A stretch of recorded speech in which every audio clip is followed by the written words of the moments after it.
As the leader of the Booner Pack, I lead from the front. All right, boys. Lock in. It's our core foundation, man. Grit. I'm fired up. I'm fired the f*** up, boys. It's pumping right now. It's got my juice pumping, boys.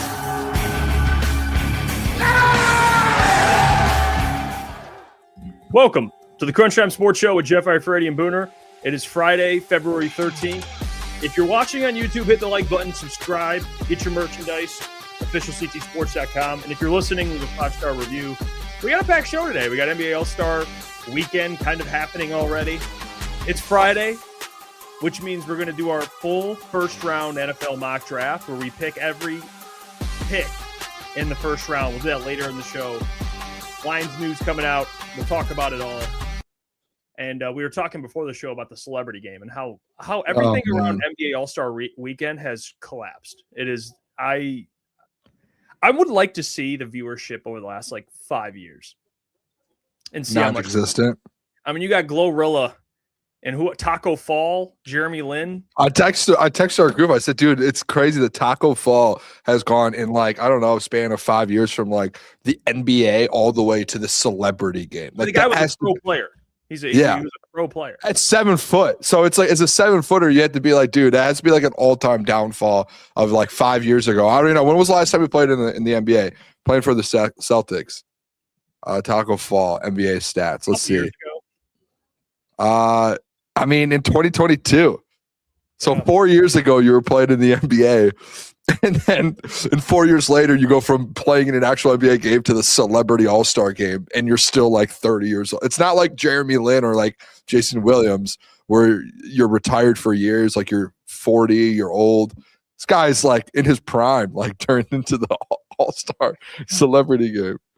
Yeah, you're sharing a court with Glorilla and NFL players. And who else? There's a a Netflix actor on there, I think, or something.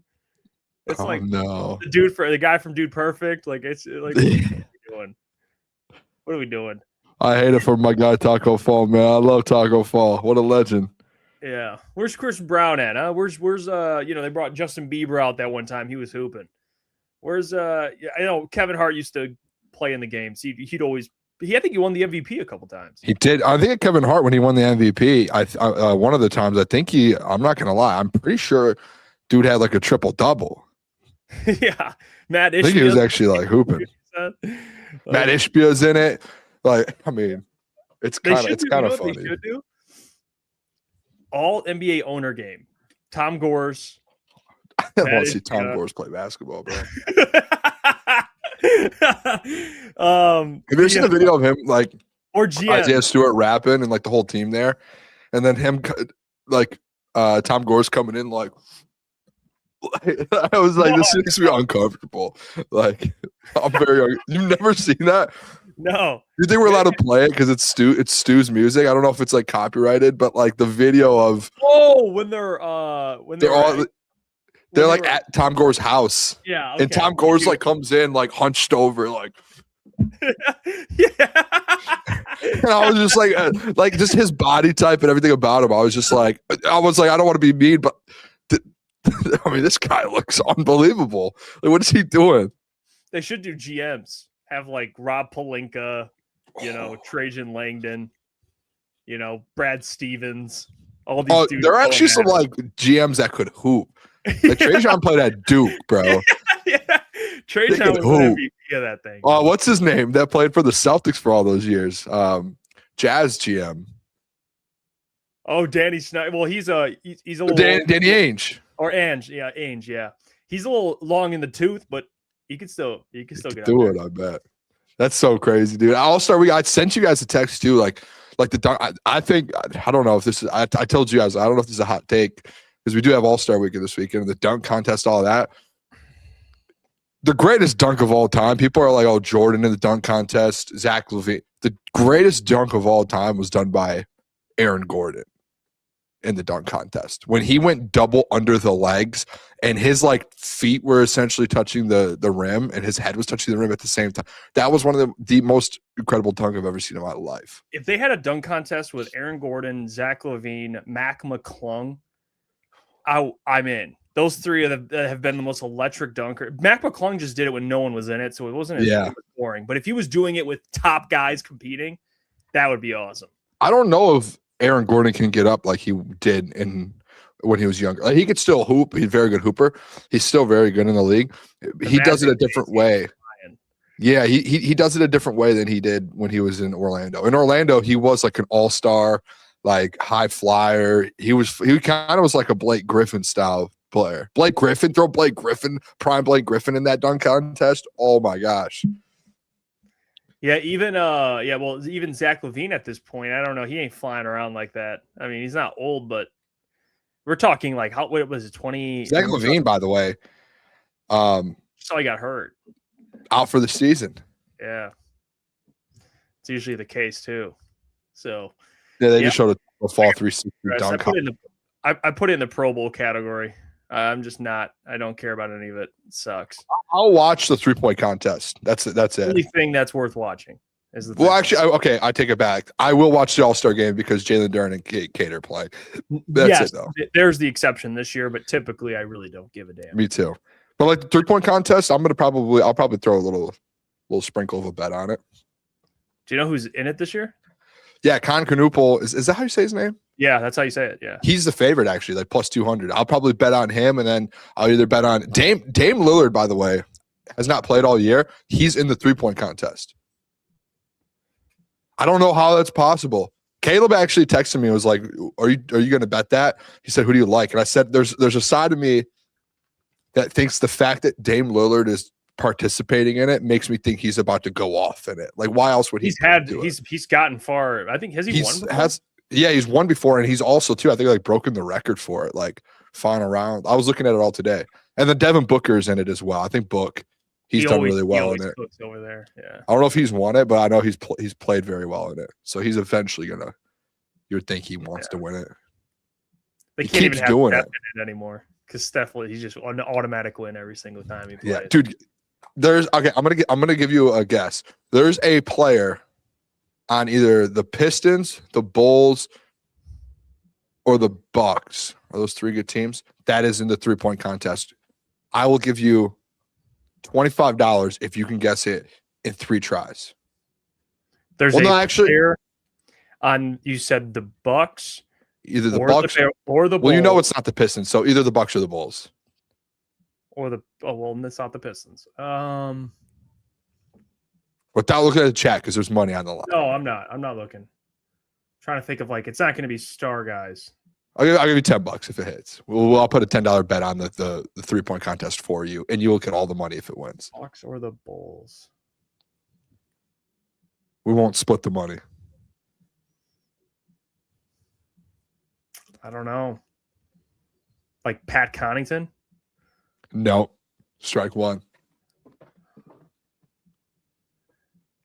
Is he?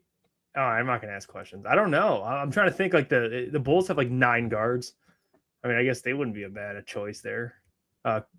Kobe White. No. I'll give you a hint. It's on the Bucks. You'll never. Cam. No. Oh, I don't know. Not even a guard. Who? Oh, Miles. Miles. No, Bobby Portis. Oh! Dude, Caleb texted me and said Bobby Portis doesn't get any love. I was like, bro, he should be in the rebounding contest. Why? Why is Bobby Portis in the dunk contest? What? No, not the dunk contest, the 3-point contest. 3-point contest, sorry. Yeah. Why is he in the 3-point contest? I don't know. Imagine he wins it. Dude. Oh, the NBA, man. Who's planning this? Give me the job. Give me the job. And I will make sure. I will make sure that this thing goes successfully. I will make sure we have the right celebrities. I'll make sure we have the right people in the dunk contest and the 3-point contest, and I'll fix the All-Star game. I will fix it. It's not that hard. It really isn't. So, come on. It's ridiculous. Hey, Amon-Ra got a bucket in the game, by the way. Did he really? Yeah, I missed it. I got to go see if I can find this. He got a bucket. It's like must-see TV. Amon-Ra gets a wide-open layup in the game. I think it was literally a wide-open layup. Yeah, I don't think anyone. Okay. Yeah, you're right, Coach. White isn't even on the Bulls. He got traded. I didn't know. I forgot he got traded. That's Can't so believe funny. it's Bobby Portis. That's insane. Yeah, dude, the lineup for that is just, it's absolutely nuts. The fact with the 3-point contest that you have Bobby freaking Portis in the 3-point contest. It's Dame Lillard, Book, Jamal Murray, Tyrese Halliburton, or not Tyrese Halliburton. with one Achilles. Tyrese Maxey, Donovan Mitchell, Norman Powell, by the way, bro. I might bet Norman, dude. Norman, by the way, stripe it, dude. he can. And I found out this morning, Norman Powell, one of my like just absolute sleeper of players down in Miami. Like I loved him on the Clippers, just a low-key bucket. Like someone who just flies under the radar.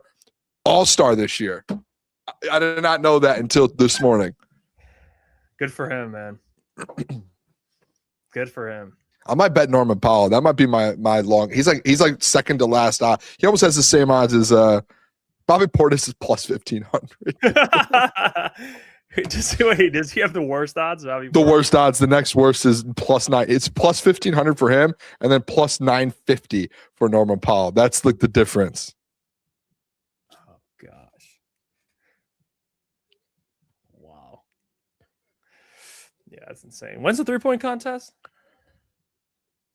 When is that? It's tomorrow?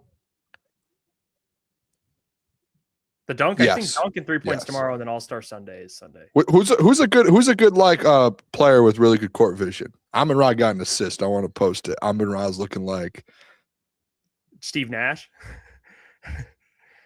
John Stockton, Isaiah Thomas, Pistons Isaiah Thomas. Oh, that's a good one. Looking like prime Isaiah Thomas out there. Bro, I'm making plays.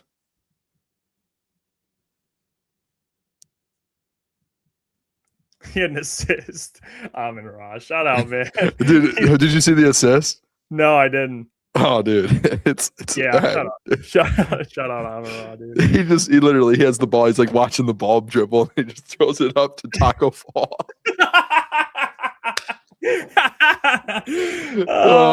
I just posted it on our thing. I don't even know if we might be able to play it. I don't know. It's just so funny, dude.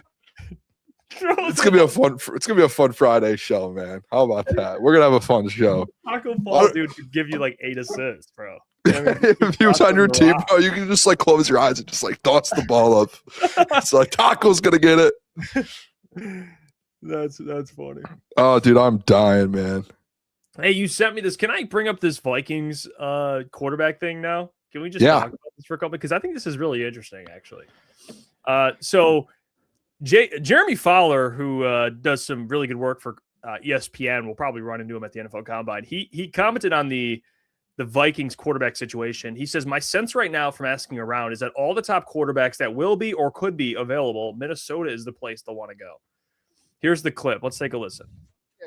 Minnesota Vikings. I'll go on Kyler Murray. And when we think about potential Sam Darnold turnaround, uplifting an organization the way he did with Seattle, ironically, if he beats out J.J. McCarthy and has the year he could have, this is a Super Bowl roster, in my opinion. If they get B or B-plus quarterback play, I think it's really interesting how far they could go. Yeah, Mike T, my sense right now, after asking around, is all the top quarterbacks that will be or could be available. Kyler Murray, Smith comes to mind. This is the place they want to go, is Minnesota, because of what you have with Justin Jefferson, Kevin O'Connell, a lot of pieces in place. So Murray would be an interesting fit there. They could sort of rebuild him. The Cardinals got to figure out exactly what they want to do and how they want to split up the money to facilitate that $37 million in guarantees that he is owed. If they can do that, I think we'll move on. Okay, next. Okay, Minnesota Vikings. I'll go on Kyler Murray. Well, that's a hot spot for I saw a lot quarterbacks. Tua to the Cardinals. I guess that was one of the other matchmakers they had. So that's great. Cardinals get Tua. Okay. And then it said the Dolphins get Malik. And then the Vikings get Kyler Murray. Let's just say that's hypothetical. Please bring Kyler Murray to Minnesota, dude. I mean, if that's the case. Now, I think there is a realistic shot here, and this is why I wanted to bring it up. I was very low on the Vikings this year because of JJ. I thought he would struggle this year. I didn't think they would already be trying to replace the guy. But we've gotten to this point where they're already trying to replace the guy, or at least give him more time and have another starter. Yeah. I think the Minnesota Vikings could be a team. They retained Brian Flores. If they bring back like a Kirk Cousins or some capable quarterback, I hate to say it, dude, the Vikings are going to be players again. Not like 13 wins, but they're going to be a little sneaky team, dude. A little bit of a problem. Think what happened this year. They had JJ struggling, missing games, Max Brosmer, and they still went 8-9. They had the same record as the Lions. So as a roster, and they get to keep their staff again, like I hope they get Kyler Murray, but the unfortunate part is they could get any quarterback that is moving on would love to go there. Let's be real. I mean, I think there's a world, and my thought process, I have the same as you, is I understand kind of what you're saying. Like, I think that Vikings team can be really good. They do have a really good roster still. Like, they fired their GM. I think they fired their GM, Jeff, just strictly based off of the quarterback decision. And no, honestly, no, not even that. He was bad in the draft. Like, that was a big part of it for sure. He was a bad drafter, and then obviously the quarterback situation was just so far off, dude. But like outside of that, free agency trades, like they've built a decent roster outside of that. The one thing I'll say with the quarterback thing is I don't even think it's bringing someone in to beat, like, because JJ's not ready. I think it's more so just have competition for JJ. Like, just push him a little bit farther. Because, like, this last year, he had no one. And I know it's for quarterback. You really don't want that. You want to know who your guy is. But, like, JJ's still learning. And I think it's the truth. I think you said it the best last year. In regards to all of that, to where it was like with JJ, it's like he just needs reps, and he might need time. And sometimes, like, you even see it with Sam Darnold. Look how long it took Sam Darnold to get to Sam Darnold now, right? And even last year, like in the New York, I know it wasn't a good situation, but dude, he was also not in a bad situation. But he was not like the greatest of all time in New York. Look at like a Malik Willis, never got out.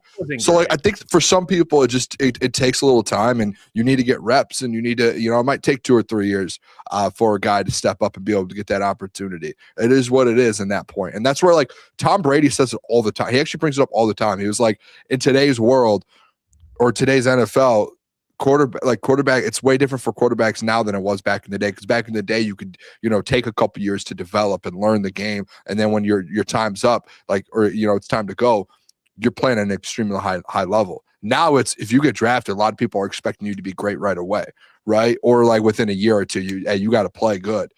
Where there's no development, there's no time, there's no like gap in the between. So I think JJ just might need more time. Maybe they sign, or they get a guy like a Kyler Murray, and maybe I know Kyler's still on a contract, but maybe they get a guy like a quarterback on a 1-year deal like they did with Sam Darnold. And if that works out, hey, maybe if JJ's not, don't make the decision like with Sam Darnold where you move on. Maybe actually like keep a guy if he ends up winning 15, 14 games for you. But maybe you just bring a guy in for a year to continue to let him kind of develop a little bit. Yeah, I'm curious to see what happens with Kirk, because the reality, man, Kevin O'Connell has a relationship with Kirk. So does Kevin Stefanski. So I don't even know if they would willingly just let him go. Like they might try and repair that relationship and say, hey, Kirk, you'll be our starter, bro, in Atlanta. Like Michael Penix, like you're going to get the start. I want a guy who has experience, and we have all these weapons. And Michael Penix is also injured. So I don't even think they're just going to cut Kirk. Why would they? They probably want to be competitive. Kevin Stefanski's been tanking the last 5 years. I mean, he doesn't want to tank another year, so they're going to try and win, and I think Kirk gives them the best chance to do that. So I don't even think they'll let him go. So Minnesota might be in a position where Tua, Kyler, Malik Willis might be your best options. I mean, which is not a great spot to be in. If Kyler Murray gets to Minnesota, are we even sure he's going to beat out JJ? I mean, Kyler Murray's not good. He's not good. We just saw what he's done the last couple of years in Arizona. Like, he has not developed. He has not gotten better. Honestly, he's just like it's like he came out as what he was, and he still is what he was. He'll throw 20 TDs a year, scramble around, make a couple wild plays, miss a lot of reads, probably get you 500. I wonder if there's just a 1-year quarterback that they can bring in. I'm interested. Like, what if they bring in Joe Flacco for a year? No. What if they bring in like I don't know, Derek Carr? No, Derek Carr's retired. He just came out. Do you see what he said? He said he's willing to come back and play if it's for like the right. Yeah, Derek Carr's past that, dude. I'm sorry. I don't know, bro. Derek Carr, what did he do his last year? But the problem is the Saints are still in control of his contractual rights. So Derek Carr, was he good? He said the quote he said is, "I would come back for a chance to win the Super Bowl if it's a title contender." So but what title contender needs a quarterback? The Vikings, there are no way, dude. Watch, Derek Carr does not put the Vikings as Super Bowl contenders. No, I don't think so, but he might think it does. Like, if I come back, this is the roster. Like, I'm that guy. Like, I could do this. I'm that guy. Yeah, I'm that guy. Taco Fall, another dunk. I'll tell you what. Seventh of the game. He's better than any of the other options, Kyler Murray, Malik, and Tua. I'll tell you that. He's better than Tua currently? Dude, yeah. Yeah, dude. Tua was cheeks. Let me see. I mean, maybe unless Derek Carr's washed, I bet he's still throwing around a little bit. I mean, what did he do his last year in New Orleans, bro? He had he played 10 games, had 15 touchdowns, 5 picks. Like, if he played the whole season, bro, he would have had another pretty good year. Yeah, why did he what happened in New Orleans then? I don't know. I think they were sucking. He was like, you know what, I'm done. He's 34 years old, man. Yeah, he's not that old. Watch, dude. I'm telling you, watch. Yeah, actually, I don't hate it. You know, I say when I'm wrong, I'll give it a chance because I actually really loved Derek Carr, dude. Especially when he was with Vegas. When he was in Las Vegas, dude, he had a couple years where it was like, wait a second, like his last year. Oh, I guess no, dude. Honestly, his last 2 years in New Orleans, dude, he threw for 3,800 yards in 17 games in 25 touchdowns and 8 interceptions. And then the next year he played in 10, threw for 2,100 yards, 15 and 5. He had a year in Vegas where he threw for 27 and 9. He had a year, or in Minnesota. Yeah, no, honestly, I wouldn't hate that actually. Mm-hmm. Yeah, I would not hate that for the Vikings. I was mad when Derek Carr retired because I was like, this guy. I like Derek Carr, dude. He was fun to watch. ETN says he stunk in New Orleans, deceiving stats. I mean, was he that bad? I'll tell you what, he's better than. I'm telling you, bro. If you compare his film the last 2 years in New Orleans to Kyler Murray's, you would rather have Derek Carr, dude. I'm telling you, Kyler Murray is that bad. He's that bad, dude. I'm telling you, I don't care. I don't watch every Cardinals game, but I've seen enough of Kyler Murray to know he stinks. There was a lot of big time people as well, like wide receivers and like other coaches that were coming out and being like, Derek Carr, like he gets disrespected. I remember like when things were happening with him, like there were like receivers like Devontae. Obviously, was it Devontae? Who did he play with? He played with Devontae, yeah, in college, everything. And like Devontae, obviously they're teammates in college, but he came out and defended him as well. Mm-hmm. And he says Clint Kubiak had that offense cooking. He's going to have Kevin O'Connell in Minnesota, bro. I mean, with Justin Jefferson, Jordan Addison, I mean, all these weapons. So I don't know. Anyway, so we'll see what happens with Minnesota. I also saw the I don't know why this happened all of a sudden, but the NFL apparently teams they can't release the report cards. Do you see that? Yeah, that was weird, dude. Oh, did you hear what happened with that actually? So apparently, like Woody Johnson, he got an F last year. He was the only owner to get an F, and obviously it got made public statement. And he was like one of the guys. What's allegedly, let's say allegedly, he was one of the main owners at the forefront of trying to get this thing to stop. Oh, how ironic, dude! Yeah. So like the report cards. So this is the thing. The report cards are still going to be a thing, a team report cards, but they're not allowed to release it to the public. No one's allowed to. So it's just internally, essentially, for NFL franchises. So they're still going to do them, but they just aren't going to be made public. What's the point? Like, the whole point is being. I mean, I get it. You're giving feedback to the owner, but I don't know. It's just yeah. I mean, it's essentially just holding the ownership accountable. Of like, hey, this is. I can see to a sense as an owner, like if you feel like you're doing a good job, like the job I work for, we do internal reports like that to where it's like, every quarter, like this is, all the, like you fill out a form and there's all these different things you have to answer and everything, and it's feedback, and you can put whatever you want anonymously. That doesn't get made public statement, I'm sure, or public information. I'm sure if they got made public, there would be some crazy ones out there, within any company. So I could see where maybe an owner is like a little like, hey, this is our company we're running, like, let's handle this internally. I understand that. But I also understand players, hey, ownership's not working, doing a good job.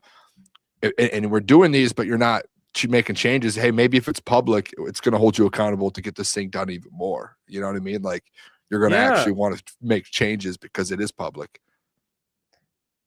Yeah, I mean, I don't know. I like the transparency, but I think this is just butthurt Woody Johnson because you suck as an owner. I think the Lions got a B+ in ownership, actually. Yeah, they were towards the top of the league. A lot of the stuff with the Lions, I'm pretty sure they were, Well, JJ Watt said this about it. He was pissed. He said NFL won't let actual players grade the workplace they attend every single day, but they'll allow a third-party grading service to display their rankings of players on national television every night. See, that makes sense.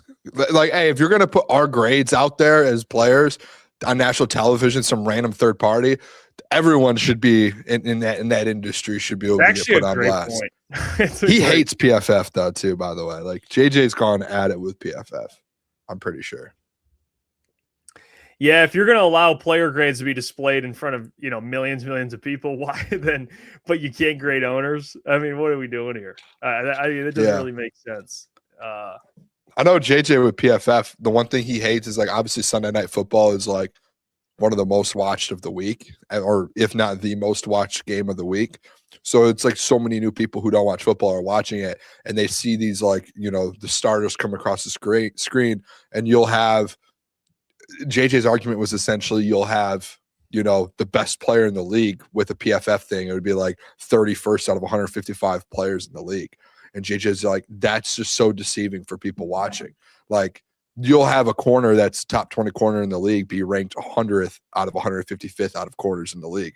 And JJ's like, that's just it's a bad ranking. Like, doesn't tell everything. But then you have all these people that are watching the game on Sunday night, and they base their takes off of what they see in those. And he's like, it's ridiculous. And I'm like, yeah, it makes sense, dude. Like, that's fair. Sometimes guys are overgraded. Sometimes guys are undergraded. Sometimes they get it right. You know what I mean? But I don't think it should be on national television displayed. I think it should be something people can go and research themselves and use, however they want to use it. Yeah, context and, but like, I agree with Shop. Like, the players' report cards, they hold the owners responsible. Like, I think the Lions, if I'm not mistaken, they got a new locker room after the report card came out. Report card came out, it was low, and then all of a sudden, within the next year, there was a new locker room. Now they have a sick locker room. Yeah, so it's actually good. Like, it's good because now they're like, shit. Now it's like PR. You're like, okay. Or the cafeteria sucks. Now they're like, all right, we got to get new food. We got to get some food in here for the boys. Obviously, they would still probably attempt to make changes if it wasn't public. But I think putting it public puts a lot more pressure on them, for sure. Dude, some of those facilities, it's crazy to me that all the NFL teams don't have such high level of facilities, because there is obviously like free agency and recruiting involved with all of this. Dude, I don't know if you've seen like the Chargers facility, they just got a new one. It's just so high level. Like cafeteria, everything from cafeteria to like different stations and things they have in the building. It's like, if I was a free agent, that's where I would go. Their ownership is ranked as an A. Like, I would go there, and like, I would never, like, if New York's practice facility is like still from like 2000, and not even from 2000, but there's no upgrades inside of it. The cafeteria makes me feel like I'm eating at a high school cafeteria. Like, I'm just not doing that. I'm a professional athlete. Yeah, we should do it. Should we do an ownership's report card? Yeah, do our own custom one. Reach out to players from every team. Make our own. Well, I was saying we could do that. I was saying crunch time, like a crunch time ownership one. Oh, like people in the chat are saying new cafeteria for crunch time. Jay said, "What grades does crunch time get?" Well, I don't know. We would have to. We should do a crunch time. Report card. We don't have that big of a team, to be honest. Every YouTuber in the Lions space gets graded. Every YouTuber, every company. I wonder what we would get. Hey, we're all for it. Hold us accountable.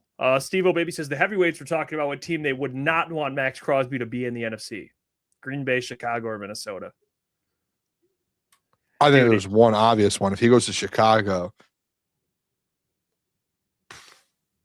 that defense, man, I'm telling you. I mean, honestly, if he goes any of those teams, like Minnesota's going to be a good team anyway. Packers with him with Micah, but Chicago would solidify that defense a little bit. They just need to, honestly, and we're doing the first round mock draft today. Chicago then would just they just need a safety.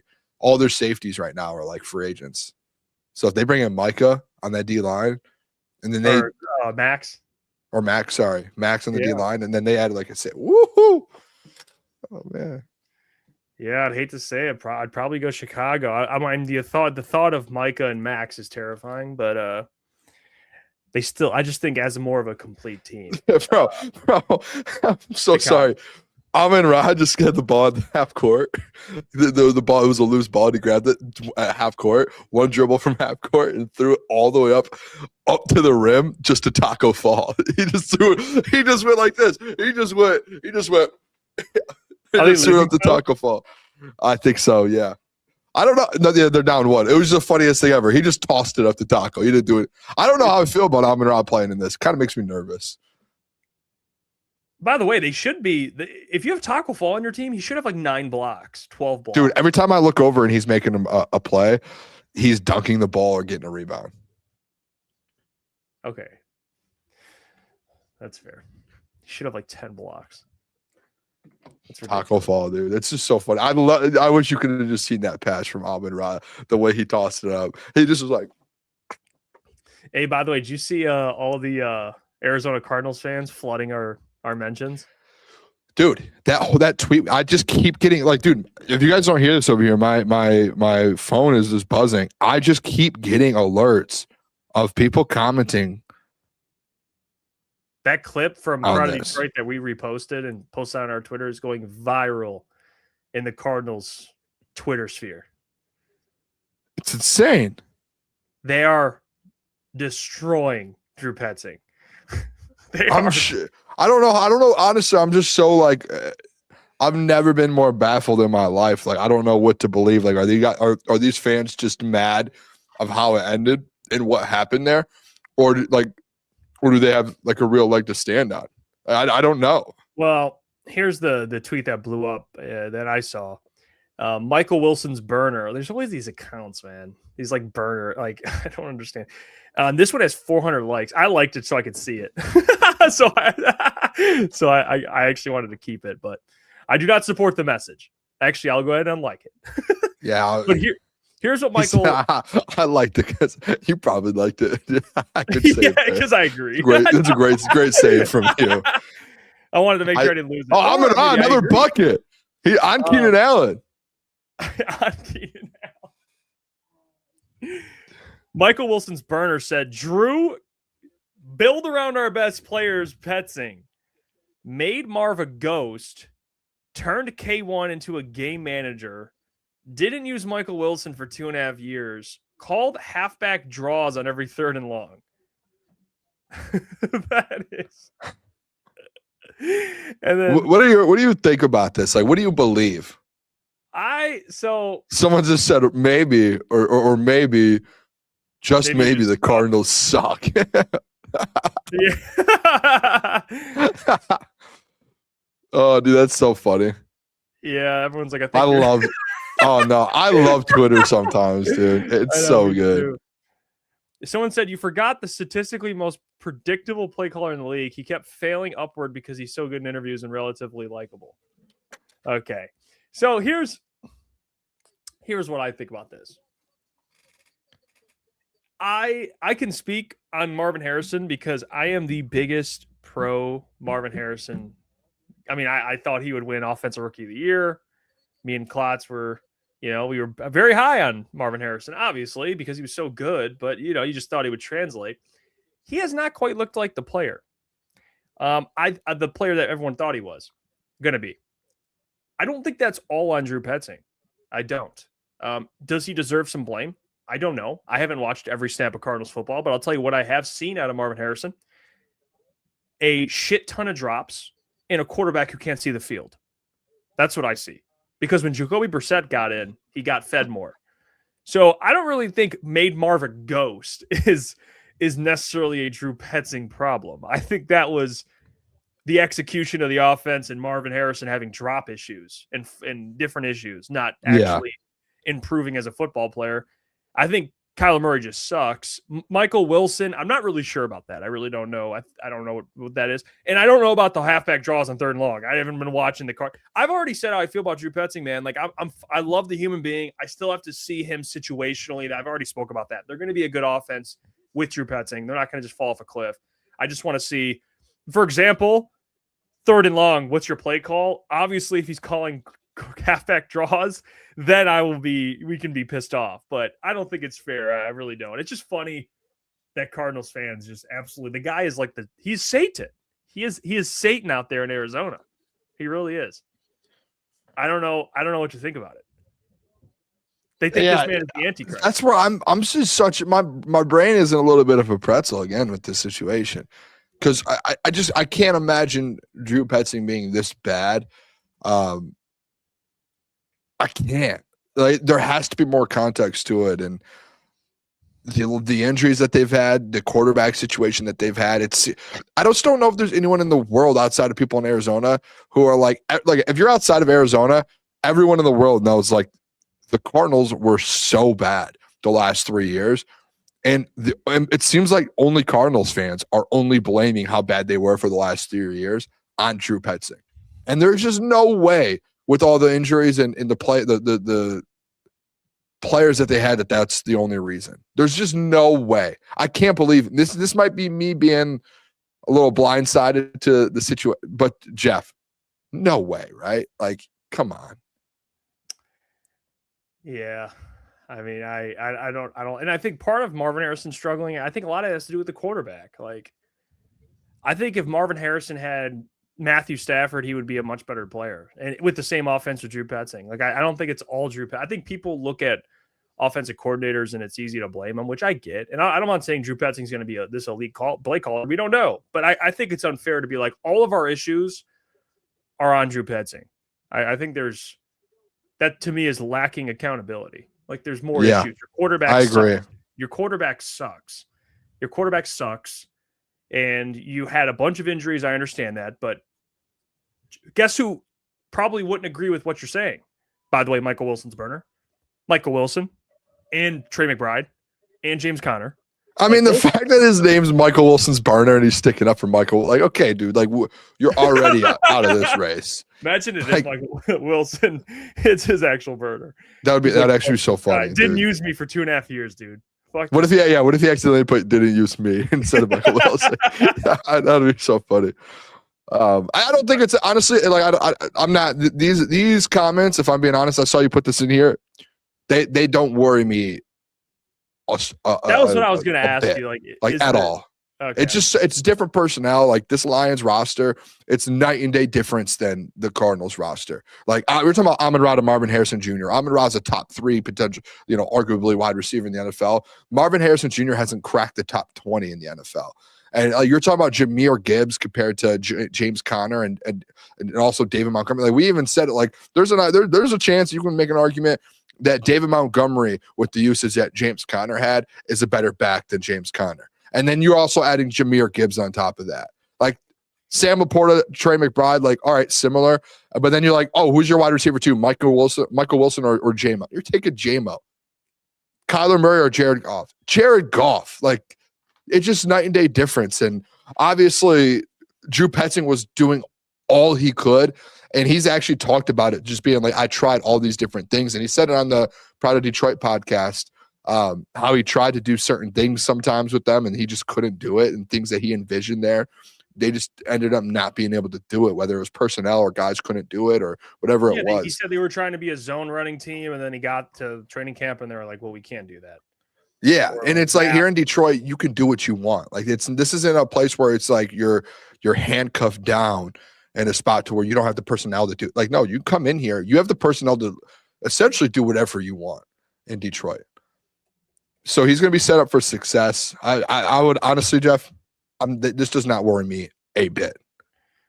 I keep getting the only thing that worries me, honestly, about all of this is literally just the fact that I keep getting alerts on my phone with the comments, and I'm like, want them to stop. And I thought I knew how to mute conversations on Twitter. I guess I don't know how to. I can't. They just keep happening. They just keep popping up, dude. And I don't know what it is. Yeah. Yeah, I've had to do that a couple of times too, man. Some of those things that, you tweet some stuff out, people don't like it, or there's like what in your case, like crunch time, a lot of people are responding to it. You get blown up on Twitter. You got to watch it, especially Cardinals fans, dude. They just got a new head coach and they're not happy. They just got a new head coach and all they're worried about is Drew Petzing. They just complain. I thought I would have liked Cardinals fans. I'm over them. Yeah, they might be some of the worst in the league. Yeah. I would throw them in there with Chiefs fans, or even who's the other one that hates us? That every time we post, there's a lot of fans. Well, Vikings fans. Vikings fans hate us. Yeah, they're just upset too. Honestly, a lot of Vikings fans are really upset for all the time. I'm learning that. So that's how I feel. I think that's how I'm guessing Cardinals fans are. Yeah, they're just always upset, which is understandable. I understand it. Do you see today? I don't know why this is official. I guess today the Lions with DJ Reader and Alex Anzalone, the contracts of defensive lineman DJ Reader and linebacker Alex Anzalone are set to void today, leaving behind $4.9 roughly million of dead cap to the Lions in 2026. The 31-year-olds should each draw solid interest on the open market next month. I don't know. The Tim Butler is a good question. So you still get comp picks, right? If they leave, I think that's what happens. I'm pretty sure the Lions would get comp picks. I'm not sure. No, so comp picks, you just don't. So real quick, you just don't get comp picks just if a guy leaves. You have to essentially what the comp picks are is depending on how many guys have leave in free agency compared to how many guys you sign in free agency. Does that make sense?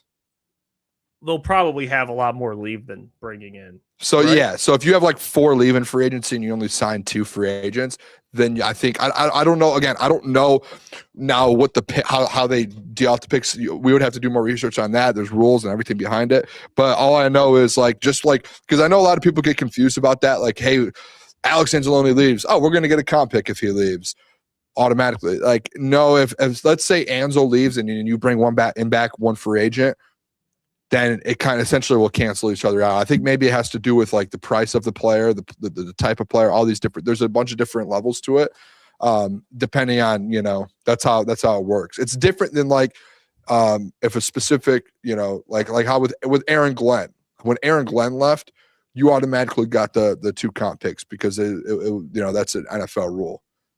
To where players, it depends on incoming and outgoing players as well. So yeah, but no, you're right. There's a chance that the Lions do have more guys leave this offseason, and there's a chance that you do get some comp picks this offseason.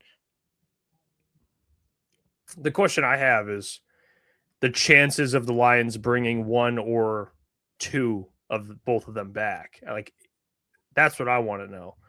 Because at 31 years old, I think Alex would get a deal he wants. I don't know if DJ Reader would. I don't know what they would want to do with that. I'll tell you what, I'm cool with both leaving. I think Roy Lopez is a better, cheaper option. Now, obviously, he'll be more expensive than he was last year.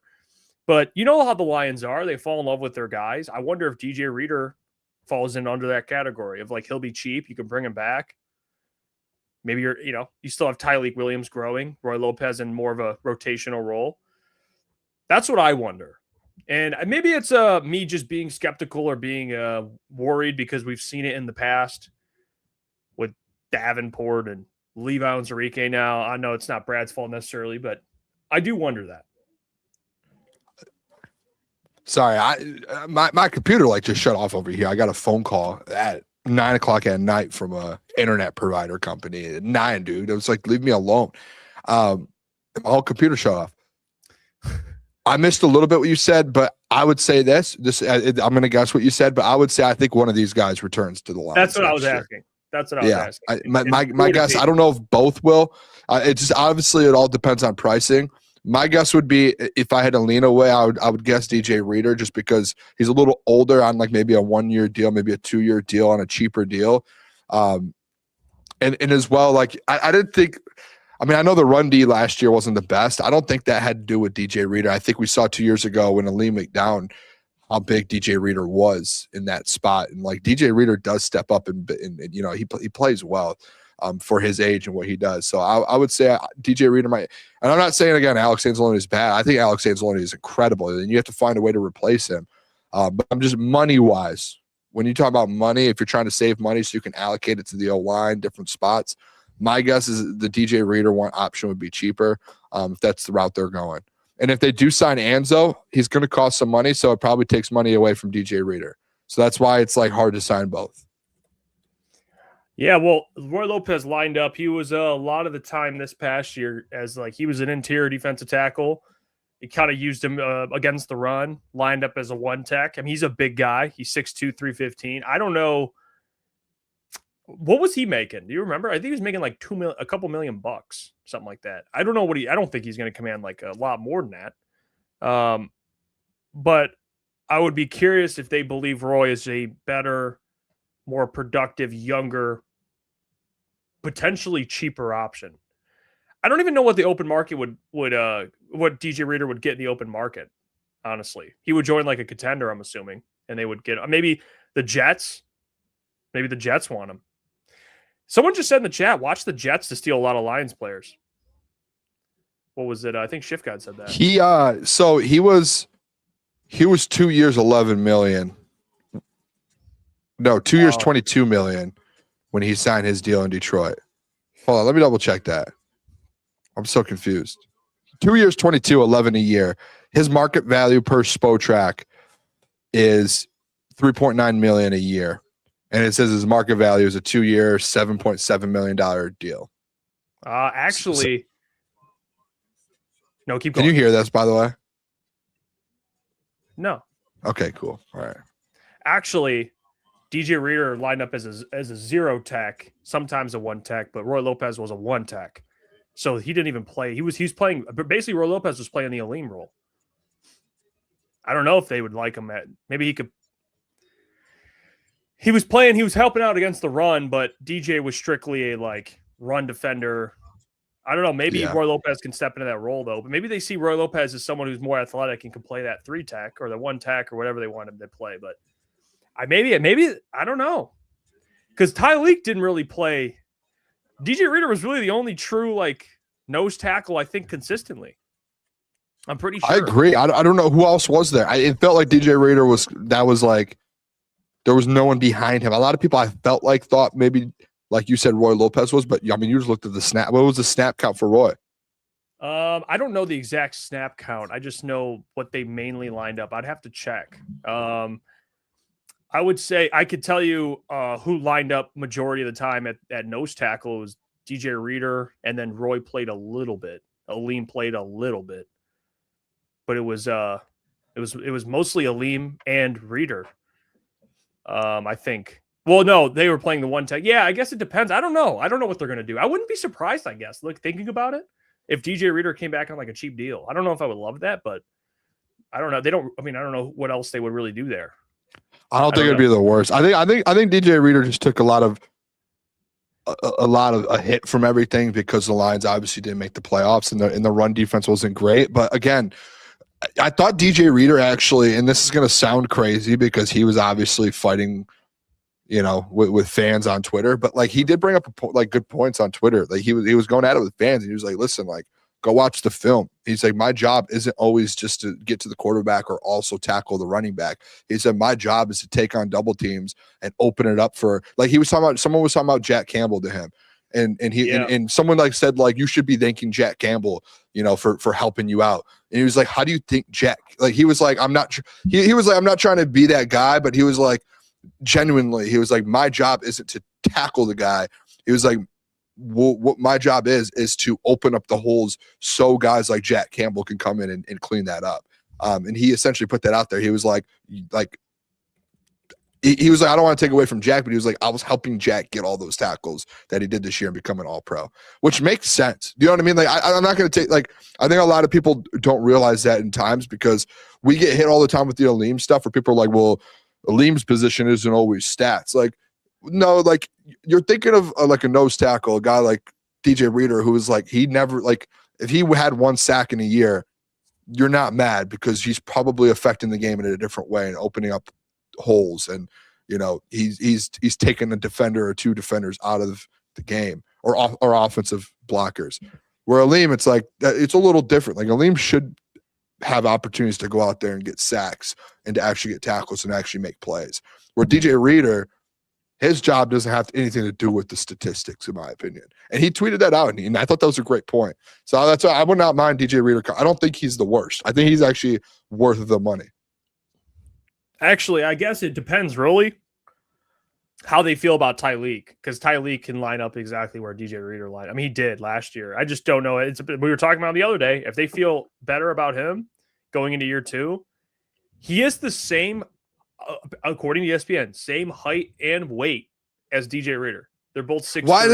Why did they give that comp to Aleem then? Why was Brad like that? He's essentially a clone I guess of he Aleem. moves. He's the more athletic, I guess, for his size. I guess is what they thought He about. said he was like the same coming out as Aleem, which I don't know. Isn't that what he said? Oh, I think Aleem lost weight though. I think Aleem is 6'2", 310, but you got to think when he came out, he's 310. He was probably like 325, 330. He was probably like Tyleek's weight. He lost like 20 pounds though, 15, 20 pounds, I think, to do what he's doing now, which I mean, obviously last year wasn't the greatest, but I think that's why they compared him, because DJ's not athletic like that, but he is like a double team absorber. I guess if they feel good about Tyleek, then yeah, don't pay DJ. Save the money, go sign offensive lineman and roll. That's good. I mean, you did draft him in the first round. Roy, like who would you rather sign, DJ or Roy? Like that's the. I'd rather just have Aleem, Tyleek, and Roy, and just roll with that. Honestly, because that's your first round pick right there, man. He should be good enough to start at 0. I guess it just depends in house if they feel like one of those guys are better than DJ Reader, and if they're not, you stick with DJ Reader. Yeah, you got to bring him back. You have to. I guess we just like, I wish we kind of had that thought process of what they're thinking in house there, but yeah.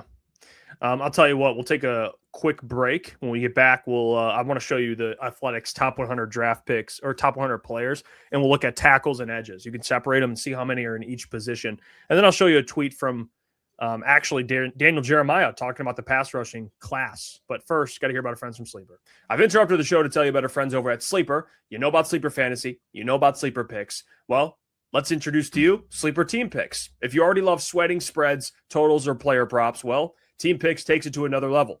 Instead of just betting on one stat line, you could stack multiple picks together across different games and build your own entry. The more you nail, the bigger the payout. What I love about Sleeper is how easy it is to use. The app is clean, fast, built for sports fans. You can track your picks live, chat with your friends, and sweat the games out together all in one place. And here's the best part. You're not stuck picking traditional stats. Sleeper offers creative team-based angles that make every drive, possession, and scoring run matter. Just download the Sleeper app. Tap on Team Picks, build your entry, and let's ride. Make sure to check out the promo details in the description. And as always, play responsibly. Shout out to Sleeper for sponsoring. Now let's get back to the show. Daniel Jeremiah talked about the pass rushing class. You know what he said? He said this edge class is good. He said, and I'll put the tweet up. He said he wouldn't be surprised if NFL teams double up on pass rushers. He said, if you need an edge rusher, this is a good draft to double up. The depth of the class is impressive. I've got 10 guys worthy of a spot in the top 50. There's another layer of traitsy players beyond that group. Is this the year? Is this the year? Is this the year the Lions take a pass rusher in the top 100? Huh? We might actually get it. Like fans have been waiting for it. It might be this year, dude. Like we actually finally might get an edge rusher in the first 100 picks here. It's not the first for time the Detroit Lions. Too. I mean, the Athletic has their list of their top 100 players, and they have a good amount of. I mean, you could see here on the Athletic what they have. They have a list of how many what positions of each. So there's 100 positions in total for this list. And if you look, like, this is the top 100. I'm not going to go through all 100 players, but if you look at, like, we'll go to edge. There is look at all these players, man, in the top 100. There's there's got to be 10 guys on here or more. I mean, you got 1, 2, 3, 4, 5, 6, 7, 8, 9, 10, 11, 12, 13, 14, 15 guys in the top 100 at edge, according to The Athletic. And then if you look at tackle, we can go to tackle. You have 1, 2, 3, 4, 5, 6, 7, 8, 9 guys on the top 100 at tackle. I mean, you want to go center? 1, 2, only 2. That's the center one's tough. Hey, your guy Jake Slaughter. I still think my guy from Notre Dame, Pat Coogan, should be in there, but that's okay. You know. Yeah, they don't. We can get him later. That just means we can get some value later on. Yeah, Pat even Coogan. the Iowa center, he's not on. Not even on there. Was it Logan Jones? I think. Yeah, he's not on here either. That's weird. But yeah, dude, a lot of edges, dude. I mean, a lot of edges. I mean, look at the top, even like first round. There's 1, 2, 3, 4, 5 guys in the top, in just the first round projected. Ruben Bain, David Bailey, Kendrick Falk, Akeem Mesidor, Cassius Howell. And then you get to like the early second round guys that are projected. Like Derek, your guy Derek Moore from Michigan. Like, dude, I don't know, man. 2 of these guys, like David Bailey and Ruben, are going to go top 10 probably. I mean, we'll see. We'll have our own mock draft later. We'll see where these guys go, but they're going to go pretty early. Like Keldrick Falk, Akeem Mesidor, they're going to probably be right in range. And if you don't want to take one in the first round, you could still probably trade up if you want to, or stay put and land like some of these other guys. Like my guy Danny Dennis Sutton's on here out of Penn State at 68. Some dudes, man. And even at tackle. Let me see. Tackle, Spencer Fano, Francis Mawigoa, Proctor, Freeling, Lomu. That's 4 guys. Or 5 guys. 5 guys in the first round projected. And if you like any of these guys, what we were talking about yesterday is you could trade back. Yeah, I'm starting to fall a little bit for the Caden Proctor one too, by the way. I did a mock draft today, full first round, because we're obviously doing it today, and I was like, I need to prepare a little bit, do a couple, and I just kept getting into the position at 17 where I'm like, because we don't really trade back for ours, so like I was starting to get into a position where I'm like, wait a second, like if they stay at 17, I want to tackle. It has to either be Caden Proctor or what's his name from Georgia. Freeling. Like it has to be one of the two. Yeah, that's true. And I started doing research on both of them, and I'm like, I almost would rather go Caden Proctor. Like he was graded so high this last year. He only gave up 2 sacks. I don't know, dude. It's just like you can go Caleb Lomu, you can go Caden Proctor, you can go Freeling. I guess it just depends on like what do you prefer? The size, do you prefer a guy who's got a lot of snaps and experience? Like, I don't think you can go wrong on it, to be honest, in my opinion. So I was just like, I caught myself today. I did a mock, and at 17, I did Caden Proctor, and I was like, I didn't know what else to do based off of what I did. So he's the X factor, because he's talent wise, he is ridiculously gifted. But translation to the NFL is where people get worried. But he's super like gifted. I mean, he's just so big too. That's the. Can I ask you this? Like, have you seen? And I could be drawing just a blank, but like a guy his size, like these massive tackles. Like, how often are they? Like, what massive tackle right now is one of the best in the league? Like they're usually not like an oversized tackle that's like the greatest in all. I remember. I know I don't know. Well, I guess I do.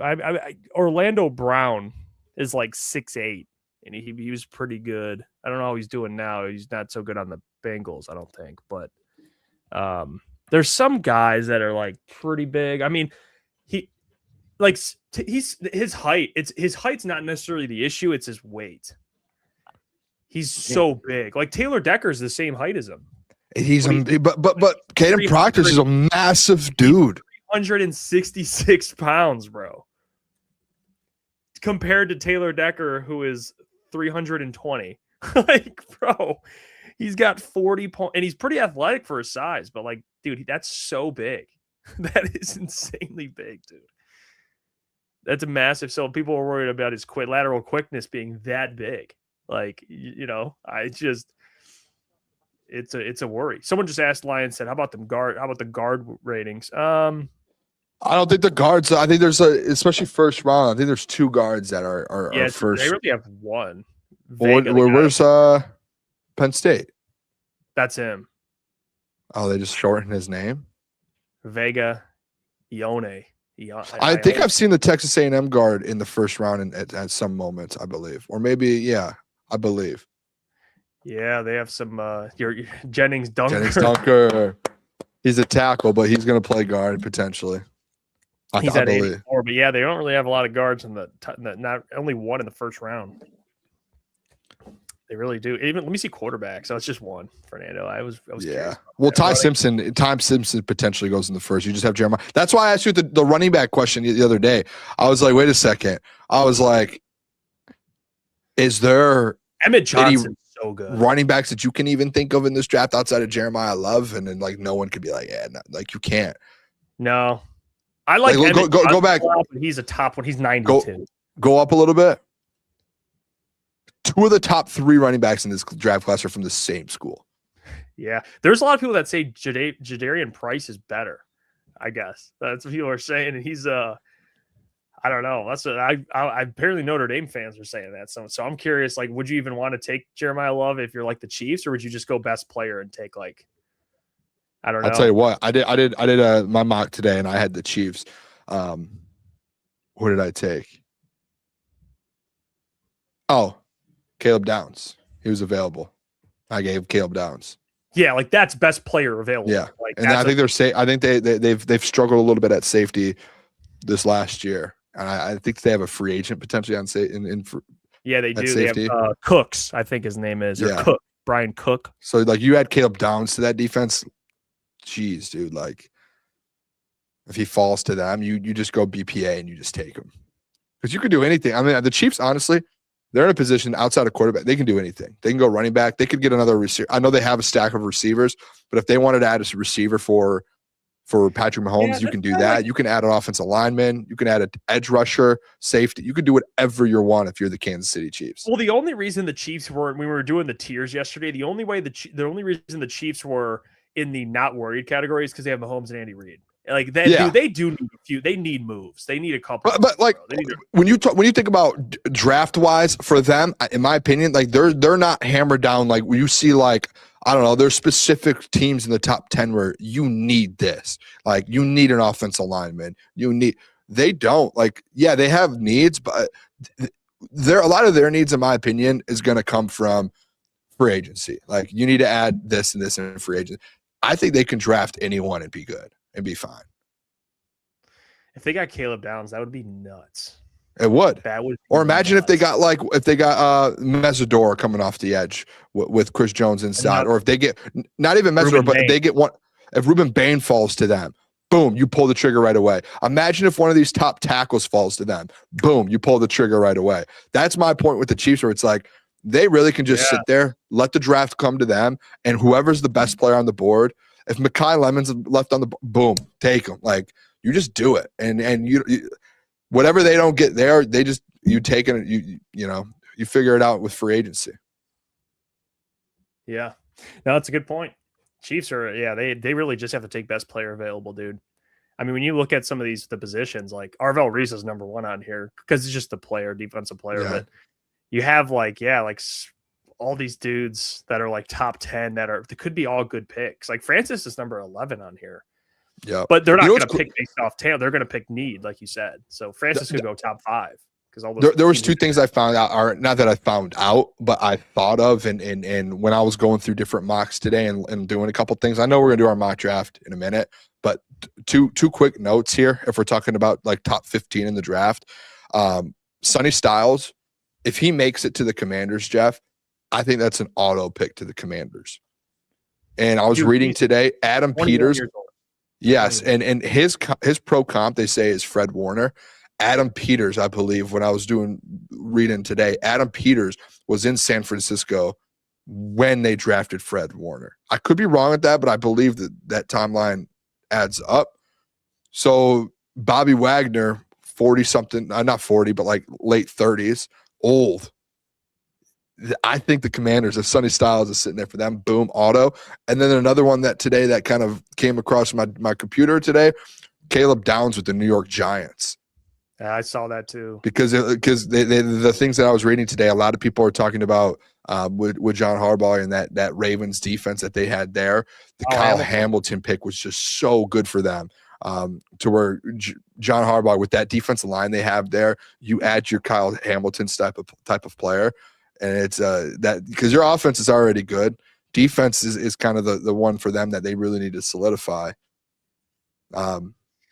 So yeah. I think those are two things today that I found out that I said I think those might be, and I think the Giants picked 5th, dude. So yeah, do you want to take like a receiver, or do you want to pair Neighbors and Tate for Dart, or do you, like you said, you take Caleb Downs, who's do you solidify your defense? Like, what do you do? Yeah. I think it goes down to what happens in free agency. Like, if they're able to get a pretty good wide receiver in free agency, or if they're able to get a pretty good safety in free agency, and then you just go to the opposite in the draft. Yeah, they have. I mean, I'm excited, man. We won't do trades today, but in the future we'll pull out some trades. But Caleb's gonna join us next week, and then we'll start. We'll sprinkle in some guests to help us, and we'll have some 4-man draft crews where we rotate picks, make trades, have some fun, try and simulate the draft. I know it got a little tricky the last couple of years where guys were taking. I kept taking Bo Nix to the Broncos, and just because I thought he would go there, but then there'd be like Klotz would take like some other player somewhere else because he's like, I would take him here. We're like, all right, this. It got confusing the way we were doing it, but it made it so much fun though. It was a good time. We'll have Klotz on one of these weeks to do it with us. Yeah, he'll do some wild shit for sure. I've been trying to make sure our socials are good with the All-Star game, everything. And the Jalen Duren rap that he did. Yeah. Someone tweeted out and said, with the video of it, and said, Jalen Duren dissed the Hornets live on stream. And it said, NC sent the swarm my way. And they got mad when I smacked Musa Diabate. And I went to go tweet it. I clipped the whole thing while we were live, and I went to go tweet it. And then I listened to it and tried listening to the lyrics, and he just never said it. They just NBA sentineled. And I almost tweeted it out. Oh no. I don't know. I have the video, or I have the rap. So did it sound like he said it? I couldn't hear. I tried to listen to it while we were doing the show here. When I smacked Diabate. It's a 2-minute. The thing is, it's a 2-minute. It's a 2-minute clip, bro. You have the clip? Can we play it? We could. It's 2 minutes though. Well, now I'm kind of curious if he said it. Let me go see if I can find the tweet, and then I can send you the tweet. You can play it. It's right here. Do you want me to DM it to you? Yeah, let me see. I just DM'd it to you. I don't know if it's in there though. I don't know if it's actually in there. That's the thing.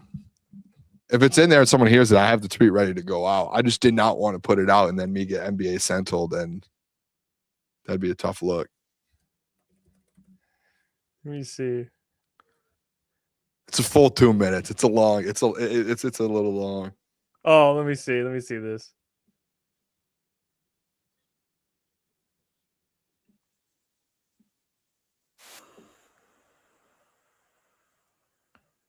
Oh no, it is not. It's not real. But this is him rapping. Are you sure it's not real? Yeah, it's not. I told the little bitch to come over and put her back on it. And I put stacks on it. She got an ugly friend. You know I'm gonna put Max on it. Yeah. And that's dude, this is so bad. It gotta be the cash on it. Pick up the back end. Yeah, you know what, dude? Jalen Duren. Pick up the back end. I'm gonna go ahead and just turn this off. You don't like it? You like this? Yeah, I didn't think it's bad. You don't think this is bad? Max get the ugly one. Mighty get the free code. I would listen to it. The one that's don't wipe their nose. I'd play this in my car, driving around. This is cheap, dude. And I don't fuck with bored hoes. This is. Wait, hold on. Ones that's getting money. I don't do no joking. I ain't acting funny. And I ain't no fucking dummy. When we done, got a pack, get that Uber, honey. Cause they not playing with me. And if it's any trouble, I got it land with me. The chopper staying on me. And I'm sipping fine wine, you sipping chopper can at home. Well, hold on. There's a part in there. Hold on. Before you keep going, there's a part of there. Someone commented and said he was talking about Wendell Carter and Angel Reese. Fine wine, fine dining, with white cloths on the table. You niggas ain't never ate with no tablecloth on the table. Yeah.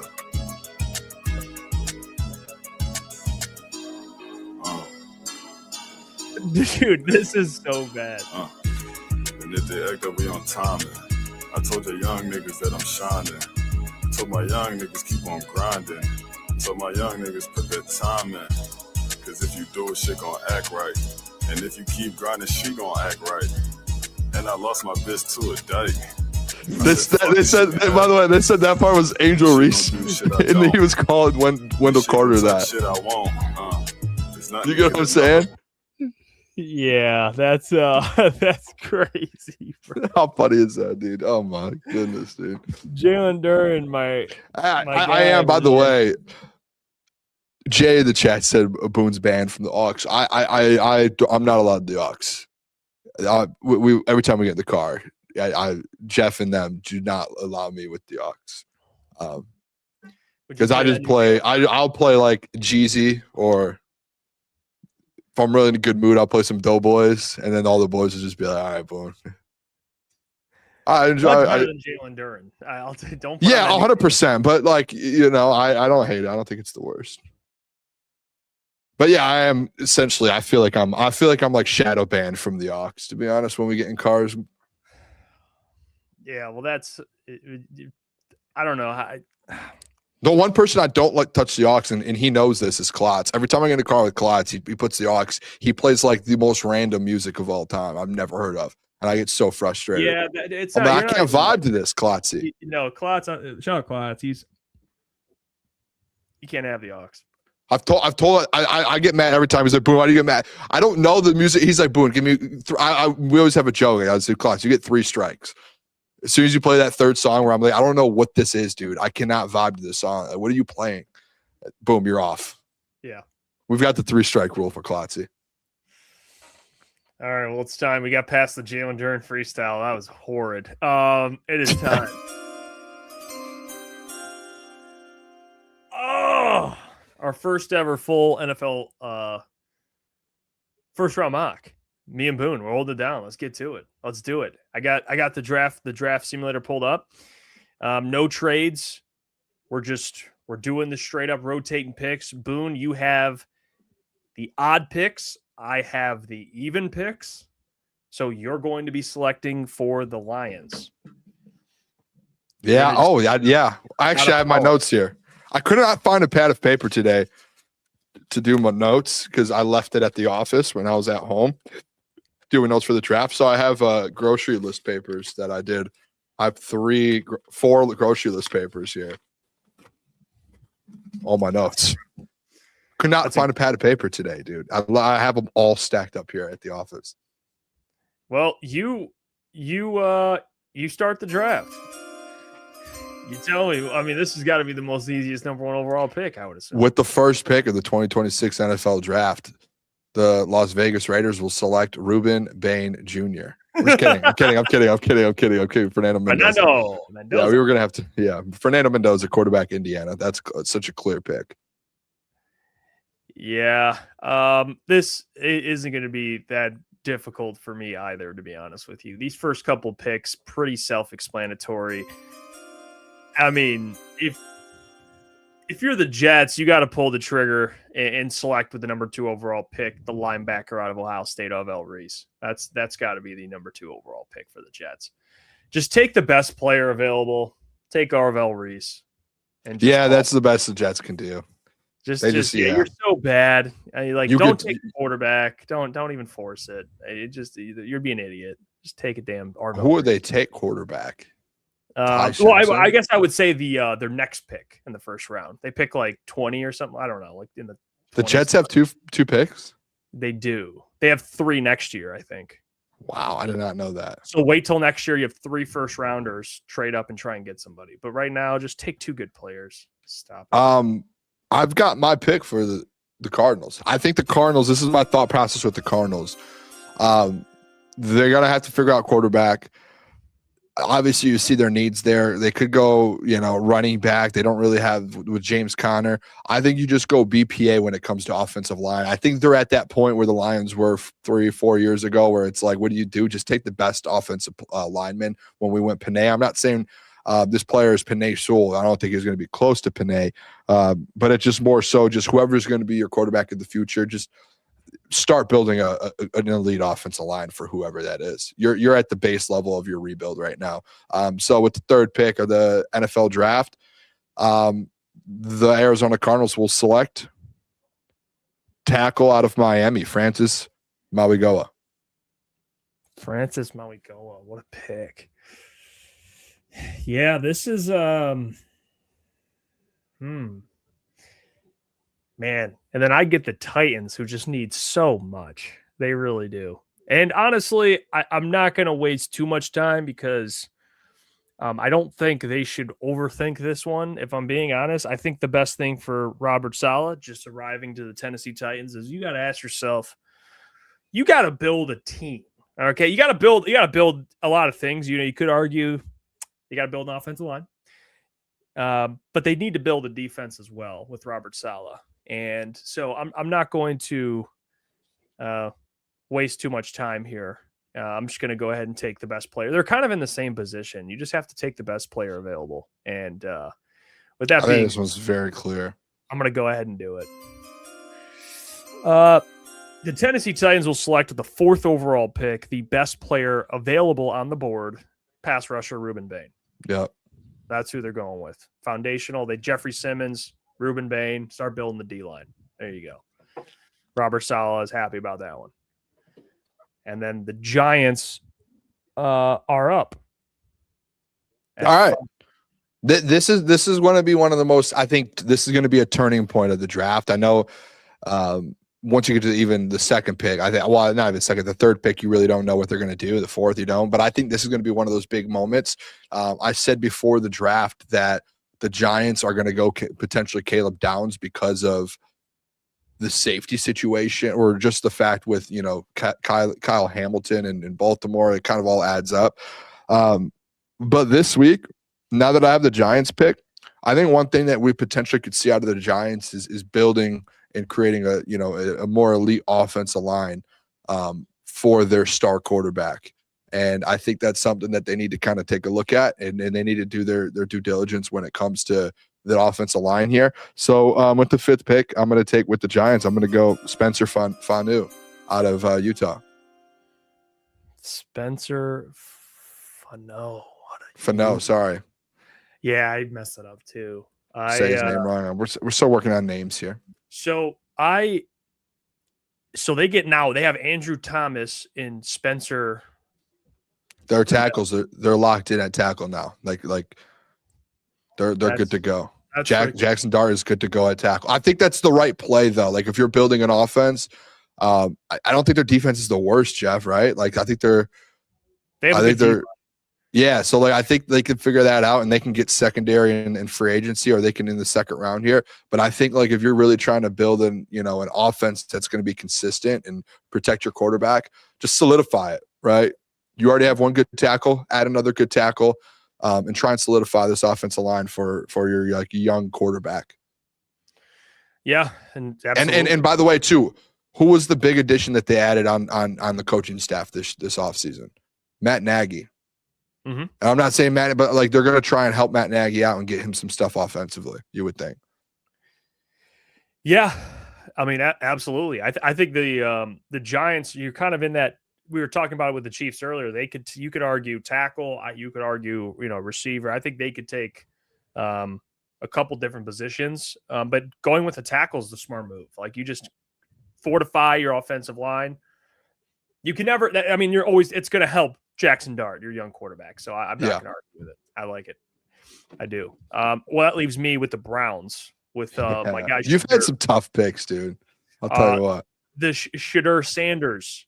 What are they going to do with Shadur? All right. I don't know who's going to start at quarterback, but whoever is going to start at quarterback, you got to give him a weapon.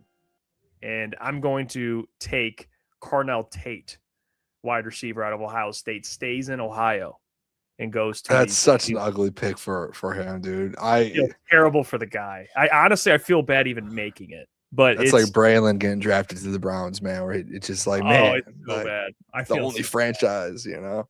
But he stays home in Cleveland. Jared Jeudy stinks, and they signed Isaiah Bond off of legal issues, and he was the only one that was doing anything. So they need a receiver, and they pair him with Fannin now. He's with Harold Fannin. They need a quarterback. Well, I'm going to say that, yeah, they do. Unless there is the next great one, which, you know what? We'll find out. We'll find out. But the Commanders, that leaves you with the Commanders at 7. Yeah, I mean, I was just gonna say this, dude. Like, I wasn't fully expecting David Bailey to be on the board with the Commanders. I did my mock earlier today, and he was gone in the top 4. Yep. I was not expecting David Bailey to be available. I was gonna go with the Commanders, either Sonny Styles or Caleb Downs, depending on who was available. And I know, again, it's really weird because I made the statement before this draft, Jeff. I said the Giants are going to go Caleb Downs. I had the Giants picks. I go Fano, and then I have the Commanders picks, and I can go Sonny Styles, like I said. But David Bailey's on the board. Beast. Yeah. And it's like, if he somehow gets to 6, 7, 8, it's like, I don't know if I'm a GM, dude. I'm like sprinting to wherever it is I call the picks in and be like, put David Bailey right now. So with the 7th pick, the Washington Commanders are selecting edge out of Texas Tech, David Bailey. Add that defense. I think for them, I think the Commanders are in a really good spot, Jeff.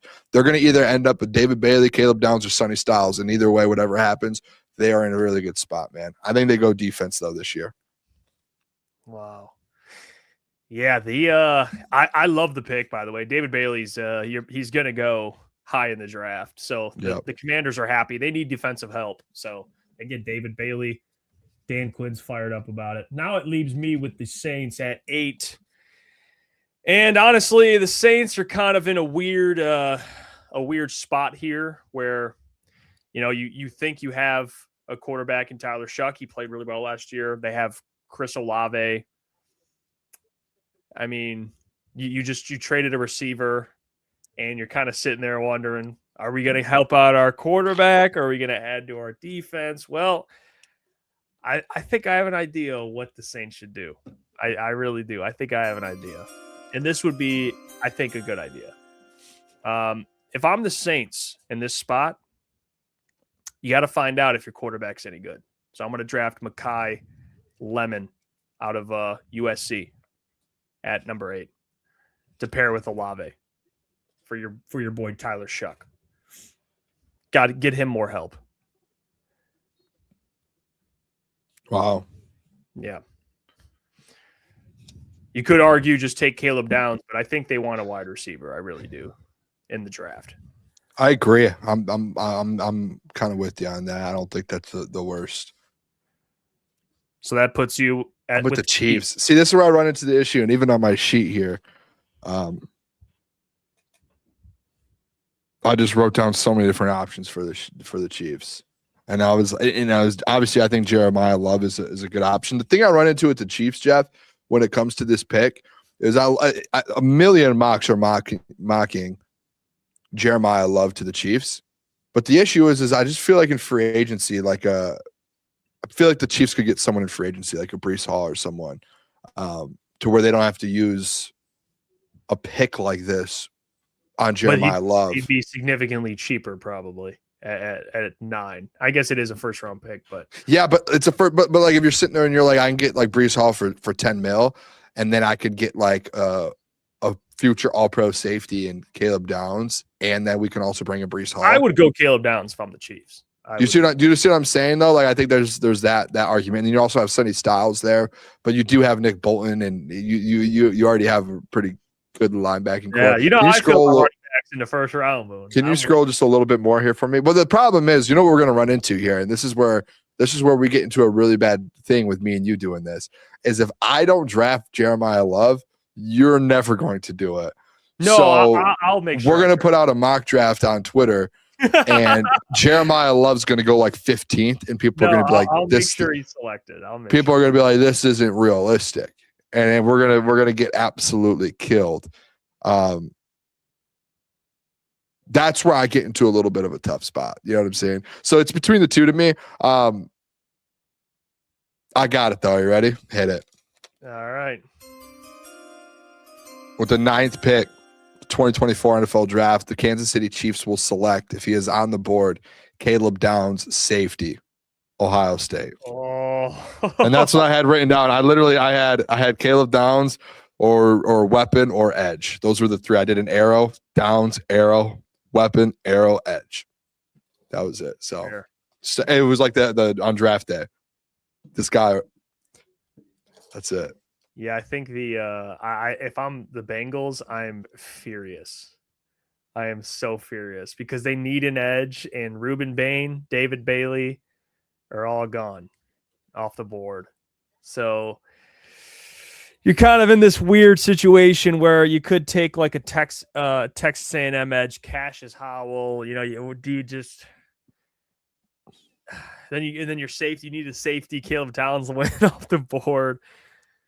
They're kind of in an uncomfortable position here, but I think they could still make the best of it. I think they can. I think if I'm the Bengals here, we saw last year they took Shamar Stewart, and it didn't necessarily work out for him. At least year one. I think they have to draft another edge, man. I do. I think they do, and it's just the reality of it. Because the offensive linemen are gone. You're not taking any of these guys. You're just not. What about a big fella in the middle? You're not. None of these guys. It's not worth it. I mean, you have to overdraft who? Like Ola Vega, I guess, would be the guy. He's. I'm going to go with the 15th best player, Cassius Howell from Texas A&M. Cassius Howell, by the way, 11.5 sacks this year. Yeah, man, it's incredible this last year. Whoever gets him is a good player. They go edge here. All right, I'm gonna take Ty Simpson. I'm kidding. I'm kidding. No, that would be funny.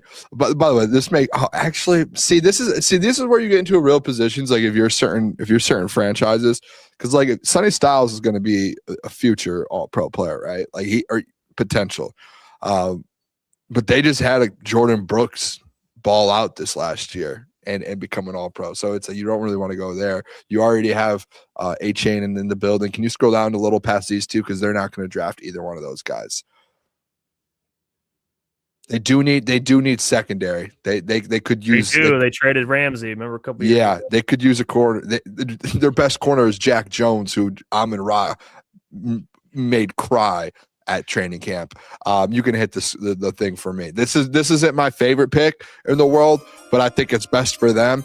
The Miami Dolphins are going to select probably either a wide receiver or corner. I'm going to go corner in this instance. Mansour Delane out of LSU.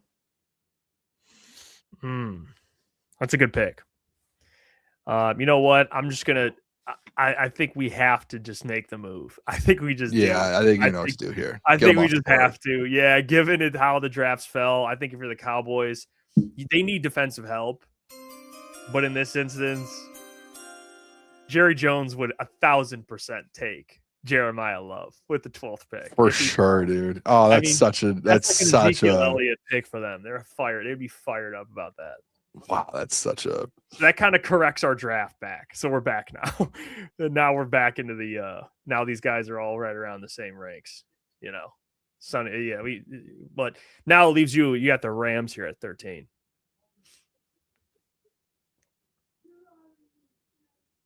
which puts you in an interesting. Remember, we looked at they took 2 corners last time. They took 2 corners, which is insanely ballsy. That's insane. I don't know. Like, let's talk this out a little bit. Yeah. As a franchise, you have the landman in there. Yeah. But you have Sonny Styles sitting there. They do. Like, is that something that is that a Rams move? They haven't even taken linebackers. I was looking at just recent who people have. Well, picked. the thing is I saw this is where, because I did notes on the teams I knew I had today. I saw something with the Rams today that it said the Rams haven't taken a corner in like 10 plus years in the first round or something like that, or like since like 2006, I think it was. Yeah. And ETN says, I'd be surprised if Snead takes a linebacker. Well, But Sonny Styles is so good, dude. Like, he could be a top 5 pick. he was actually, I think he was a safety that transitioned to a linebacker. He's a freak. People are saying he's going to trade back, but what people don't know is he's also got like a 20th pick as well. He's got like a 23rd pick overall as well. So like he has picks in the 20s and like he can do whatever he wants in this draft. He doesn't draft corners either. He doesn't really draft corners. Can you show me who's available? Yeah. Do you want positions or you just want to look through the best player, I guess? These are like the best. I could do something so bold right now, Jeff. I don't know if I should. Let me look at this real quick. Hold on. I want to see something. I could do something so bold right now.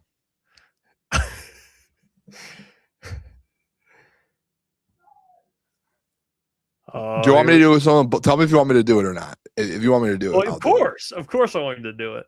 All right, hit the thing. With the 13th overall pick. Oh, in the 2026 NFL draft, the Los Angeles Rams will select Jordan Tyson, wide receiver, Arizona State. Wow. That was actually what I wanted for the Ravens. Wow. I when I was doing my research today, there was actually a couple mock drafters that had the Rams taking wide receiver, whether it was Mekhi Lemon or Jordan Tyson. And they were just kind of looking ahead to where when Devontae Adams, obviously a little older, contract up in 2026. Right now they have 2 first-round picks, right? And you have a couple wide receivers at the top of this draft that have just like unreal talent. And if they're like, hey, if you know Devontae's leaving or he's getting older, you might as well, use one of those first-round picks on another wide receiver. And when he leaves, now you have Puka, because you're going to have to pay Puka, right?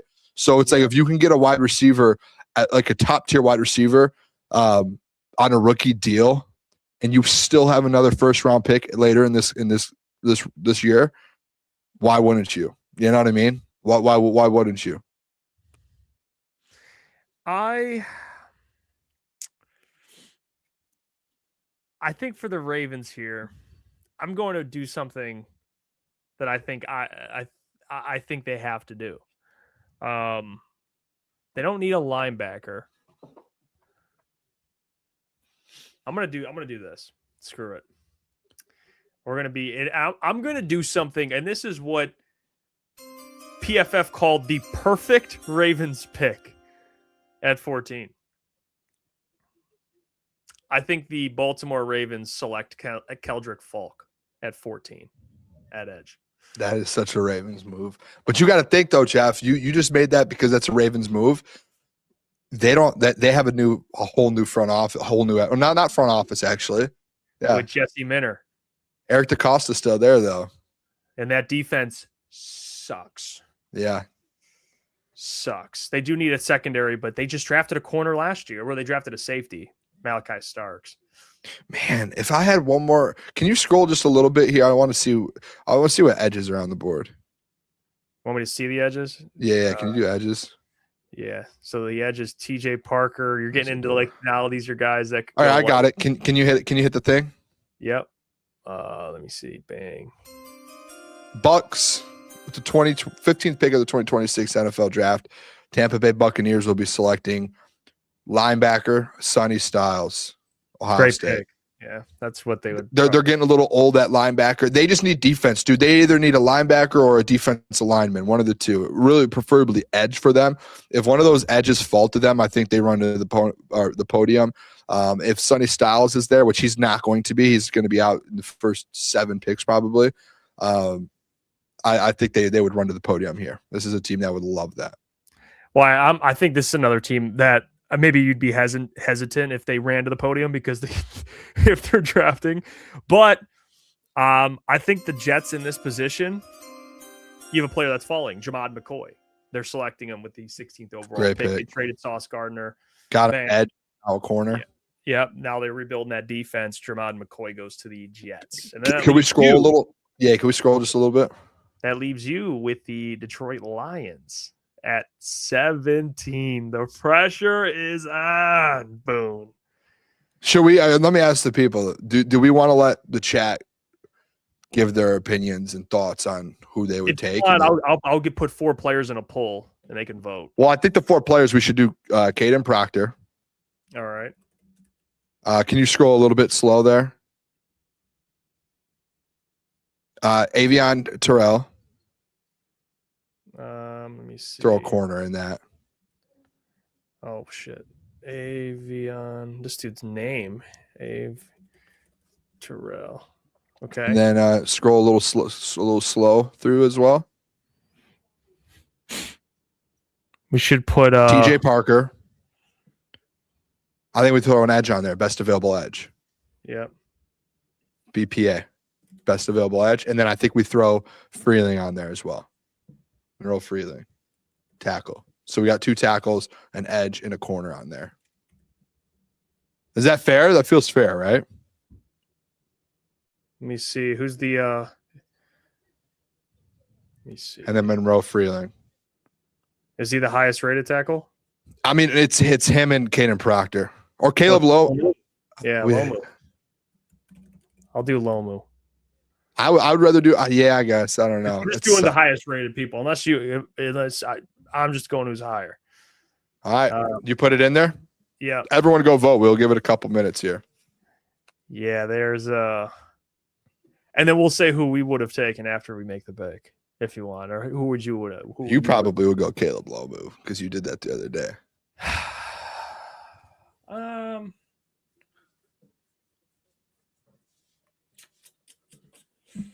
Yeah, there's 2 players I'd probably decide between, to be honest. That's probably on that. Are they both on the poll? Yes. There's 2 players I would battle between. So far, this is a blowout. Well, yeah, it's tackles, really, bro. I mean, it's really just tackles. And it's between Caden Proctor and Caleb Lomu. Honestly, if I had the pick, I would go either Lomu or TJ Parker. Those are the 2 out of this list. I would go either of those 2. If you're going to take an edge, TJ Parker, by the way, dude, I do really like TJ Parker. If the Lions could pull off a move or get like a TJ Parker and then also trade up in the second, like a little bit in the second, and land like a Lomu, because one of these tackles are going to probably fall out of the first round, and you could somehow trade up and add one of these tackles that were potential first rounders, and you end up with TJ Parker and like Caden Proctor or like Monroe Freeling or Caleb Lomu. That would be one of the greatest. It would be one of the greatest drafts. Like not great. I would just be juiced up. All right, let's end it here. We've got a lot of picks in there. Let's just do with the 17th pick, 2026 NFL draft. The Detroit Lions will be selecting tackle out of Utah, Caleb Lomu. There you go. Tackle to the Lions. Now it gives me with the Vikings. Ooh, this is interesting. So, all right. I'm not gonna take up too much time here. If in the Vikings in this spot, I mean, you could argue a couple different things. I would probably go. Actually, I'll just not even say it. I'm just gonna announce it. So the Vikings with this pick.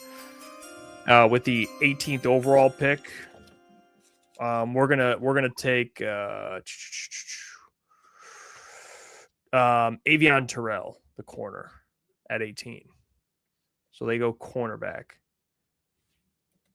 Okay. And that leaves you with the old Panthers.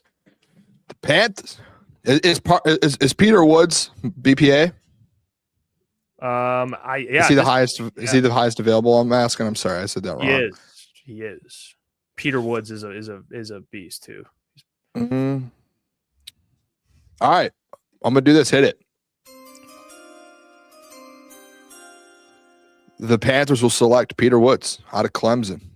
Falls down a little bit in the draft. Add some defensive line there, for that team. Just bolster up that D line there. Ashawn Robinson, Peter Woods, Derek Brown, Nick Scruton. Honestly, dude, the Cowboys are gonna win this draft. I hate in this draft. The Cowboys at 20, they're gonna select T.J. Parker, the edge out of Clemson. That's a great so they have Jeremiah Love and T.J. Parker in the first round. It's a great pick. So now it gives you're the Steelers. My guy actually fell that I wanted for the Steelers, by the way. Fun fact. Oh. He fell to exactly where I wanted him. Can you hit the Yep. The Pittsburgh Steelers will be selecting. Ready for this, Jeff?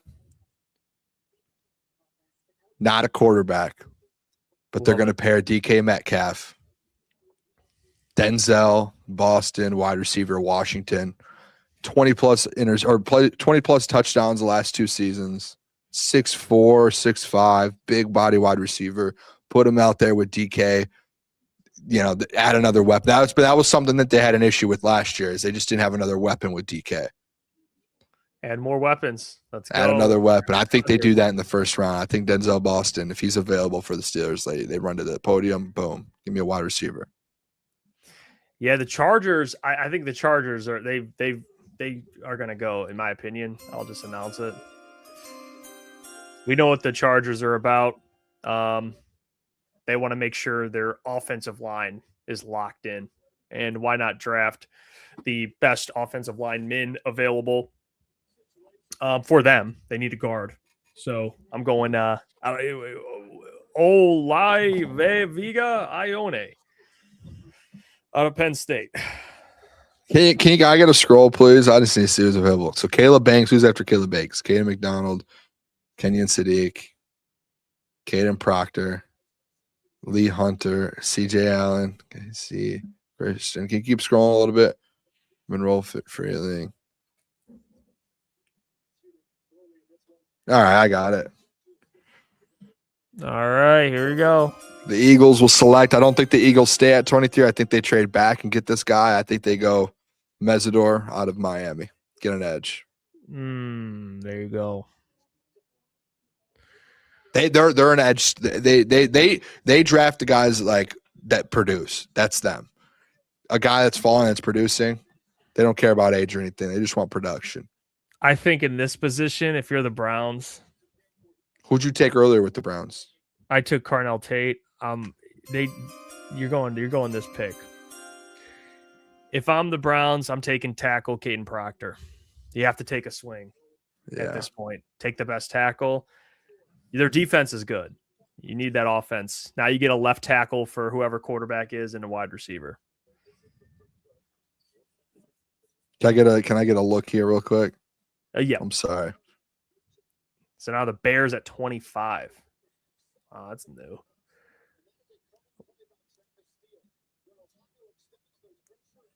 Ty Simpson. Can you scroll back down the other way? I'm sorry.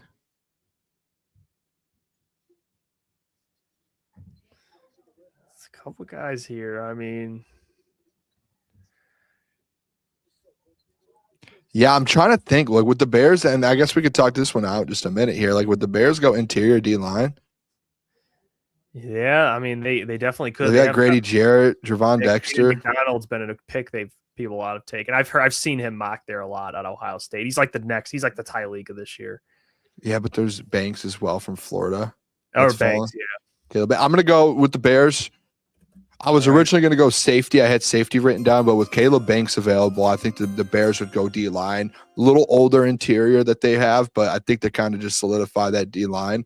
Caleb Banks, which I don't think, honestly, I know I'm doing that pick. I just did that.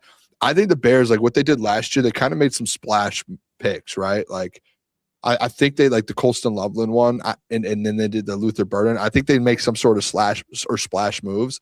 And I think it's going to end up being defense. I think they're going to kind of go early defense this year since they went offense last year. Yeah, I can see that. They have Javon Dexter, who played at Florida too. So now they pair him with another Florida defensive tackle. Those two guys next to each other would be two massive guys. I mean, Caleb Banks and Javon Dexter is ridiculous. All right, well, that puts the now I'm picking for the Bills. Okay, so the Bills. I don't know, man. I think the Bills, they just went defensive line last year. See, a bunch of receivers are knocked to them, which I agree. I think if I'm the Bills in this spot, you kind of have to take weapons for Josh. I mean, you just do. I feel like I don't know what else you'd want to do here. You could take CJ Allen, linebacker out of Georgia. That'd be a good pick, but you need weapons, man. I'm going KC out of Texas A&M. Oh my gosh. That was my pick for the 49ers. Yeah, they steal them away. I don't know what to do with the 49ers now. That's what I want to do. Can you scroll here? I want to see some weapons. I could go tight end, but they have George Kittle. I mean, George Kittle, honestly, hurt. Yep. All right, I got it. Hit the thing. San Francisco 49ers add another weapon. Kenyon Sadiq, tight end, Oregon. Oh. George Kittle coming off an injury. He's still George Kittle, but you're just adding another weapon, man. It's two elite tight ends, man. Yeah, I mean, the Texans, I think it'd be disrespectful if you didn't just go offensive lineman here. I mean, I think this could be an easy pick. I think they already have a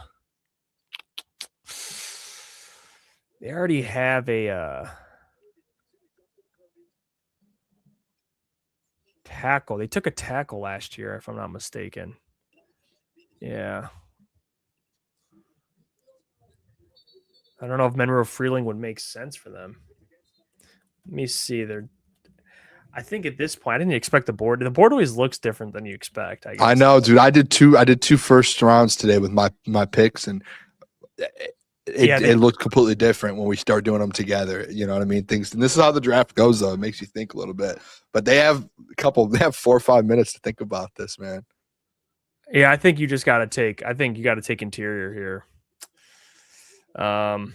I know it's not a pick, but it's just the best pick for them. I mean, you're going to reach on an offensive lineman because you need one. I mean, it's like, I would tell you this, if I was you and I was the Texans, I would just go one of these interior D linemen, like Lee Hunter. Yeah, that's what I was going to do. Even Caden McDonald, dude. Caden McDonald, he's the 21st best. Yeah, that's what I was going to do, but I'm like, man, they would probably be so pissed, but it's just the reality. I mean, you have to take for it. Sure.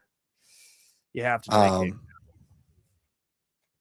All right, puts the Rams. Can I see a little bit here? Because Rams. Who did the Rams get the first time around? I'm sorry, wide receiver, right? Jordan Tyson. Jordan Tyson, you said? Yep. All right. Can I see? I'm sorry again. I was looking at my notes.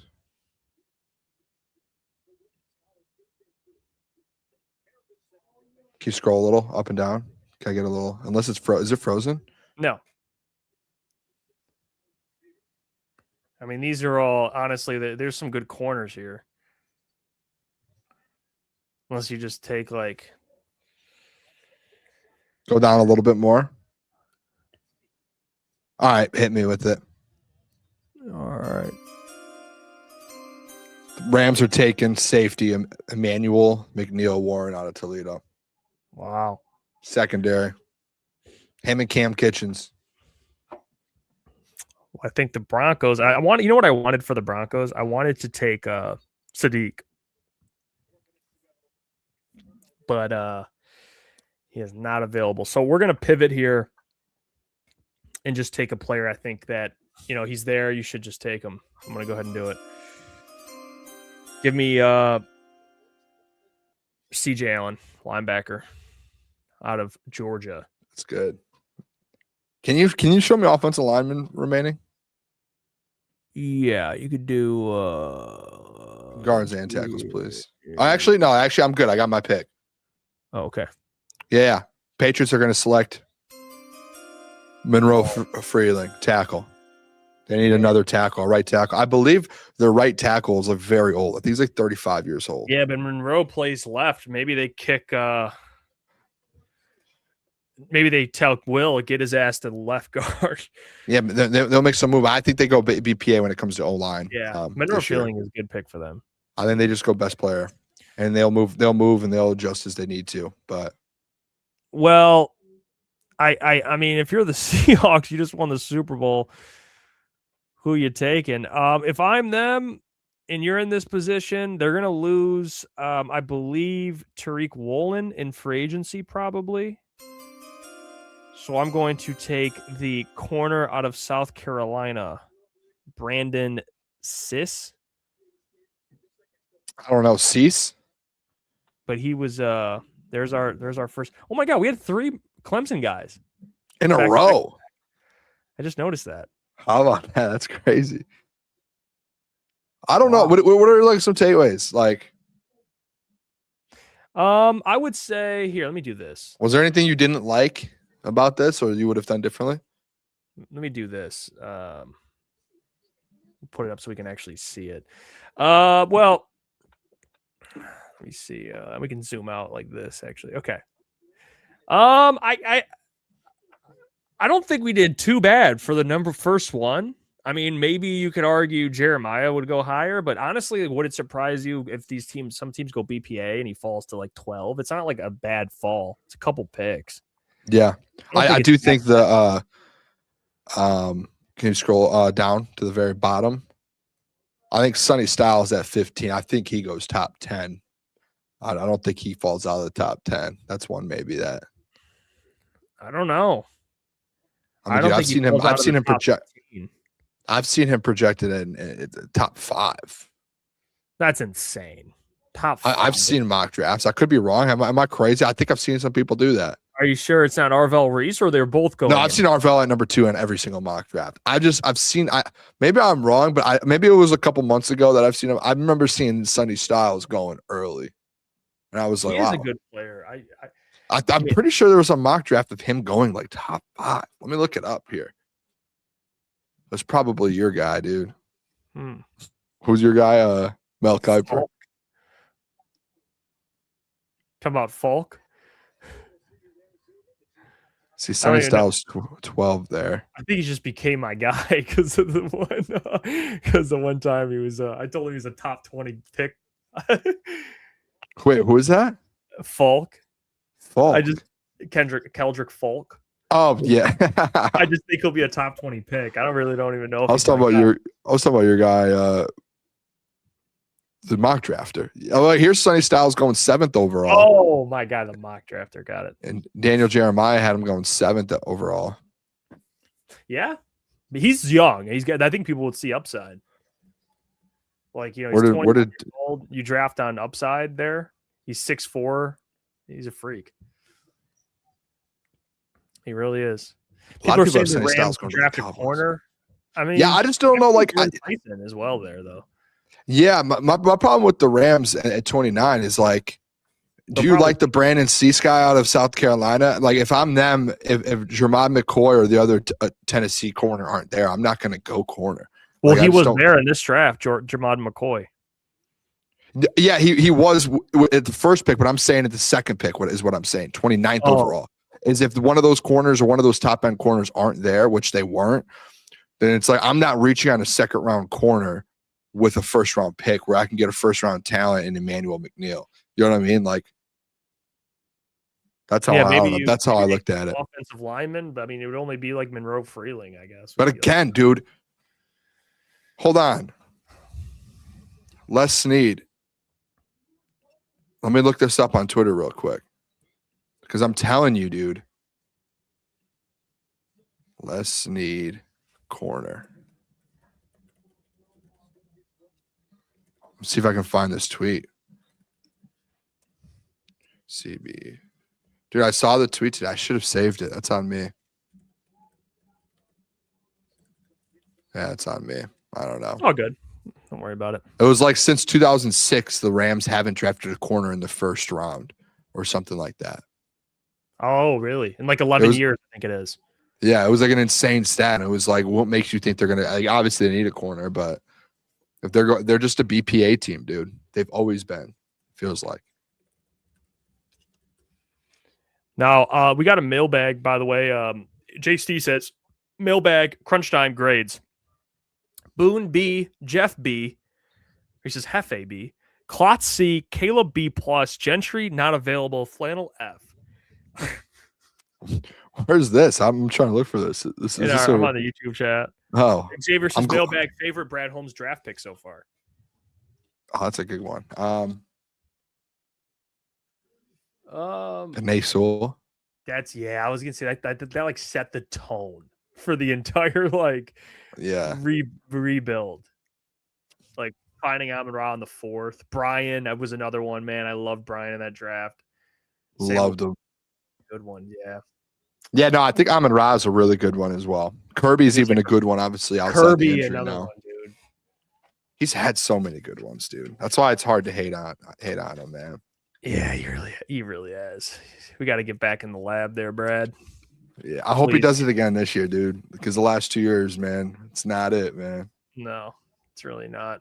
By the way, I'm glad to get a B grade, dude. I feel great about that. I just got a text. Caleb's going to be live tomorrow, Saturday morning. So tune in tomorrow, man. Saturday morning's for crunch time. Caleb will be live. Oh, he's live tomorrow? He is. Yeah, it's wow. It's like on Friday nights he gets home, he sits in bed and he goes, I'm gonna spin a wheel. Live, not live. Spins a wheel. Shout out Caleb, dude. Love so the wheel must have hit live today. So he'll be live tomorrow. He'll be live tomorrow. Love him. I think Flannel might be joining him as well. So tune in. We'll be live Monday for Mock Draft Monday. So until then, appreciate you guys. Have a great weekend. Mock Draft Monday. How about that? Come on. Oh, wait, by the way, hold on. Can we not end it real quick? The Daytona 500 is on Sunday. Kyle Busch to win. Okay. And I had I'll tweet my picks out on Sunday. So make sure you guys check my Twitter out on Sunday. I'll put my picks out for the Daytona 500. There you go. But it is there. I'll put top 5s, top 10s, all of that. We'll have a good Daytona. 2 o'clock on follow Sunday. us on social media platforms. Links in the description. Buy our merchandise, officialctsports.com, and like the stream before you go. We'll catch you guys on Monday. Peace. Love you guys.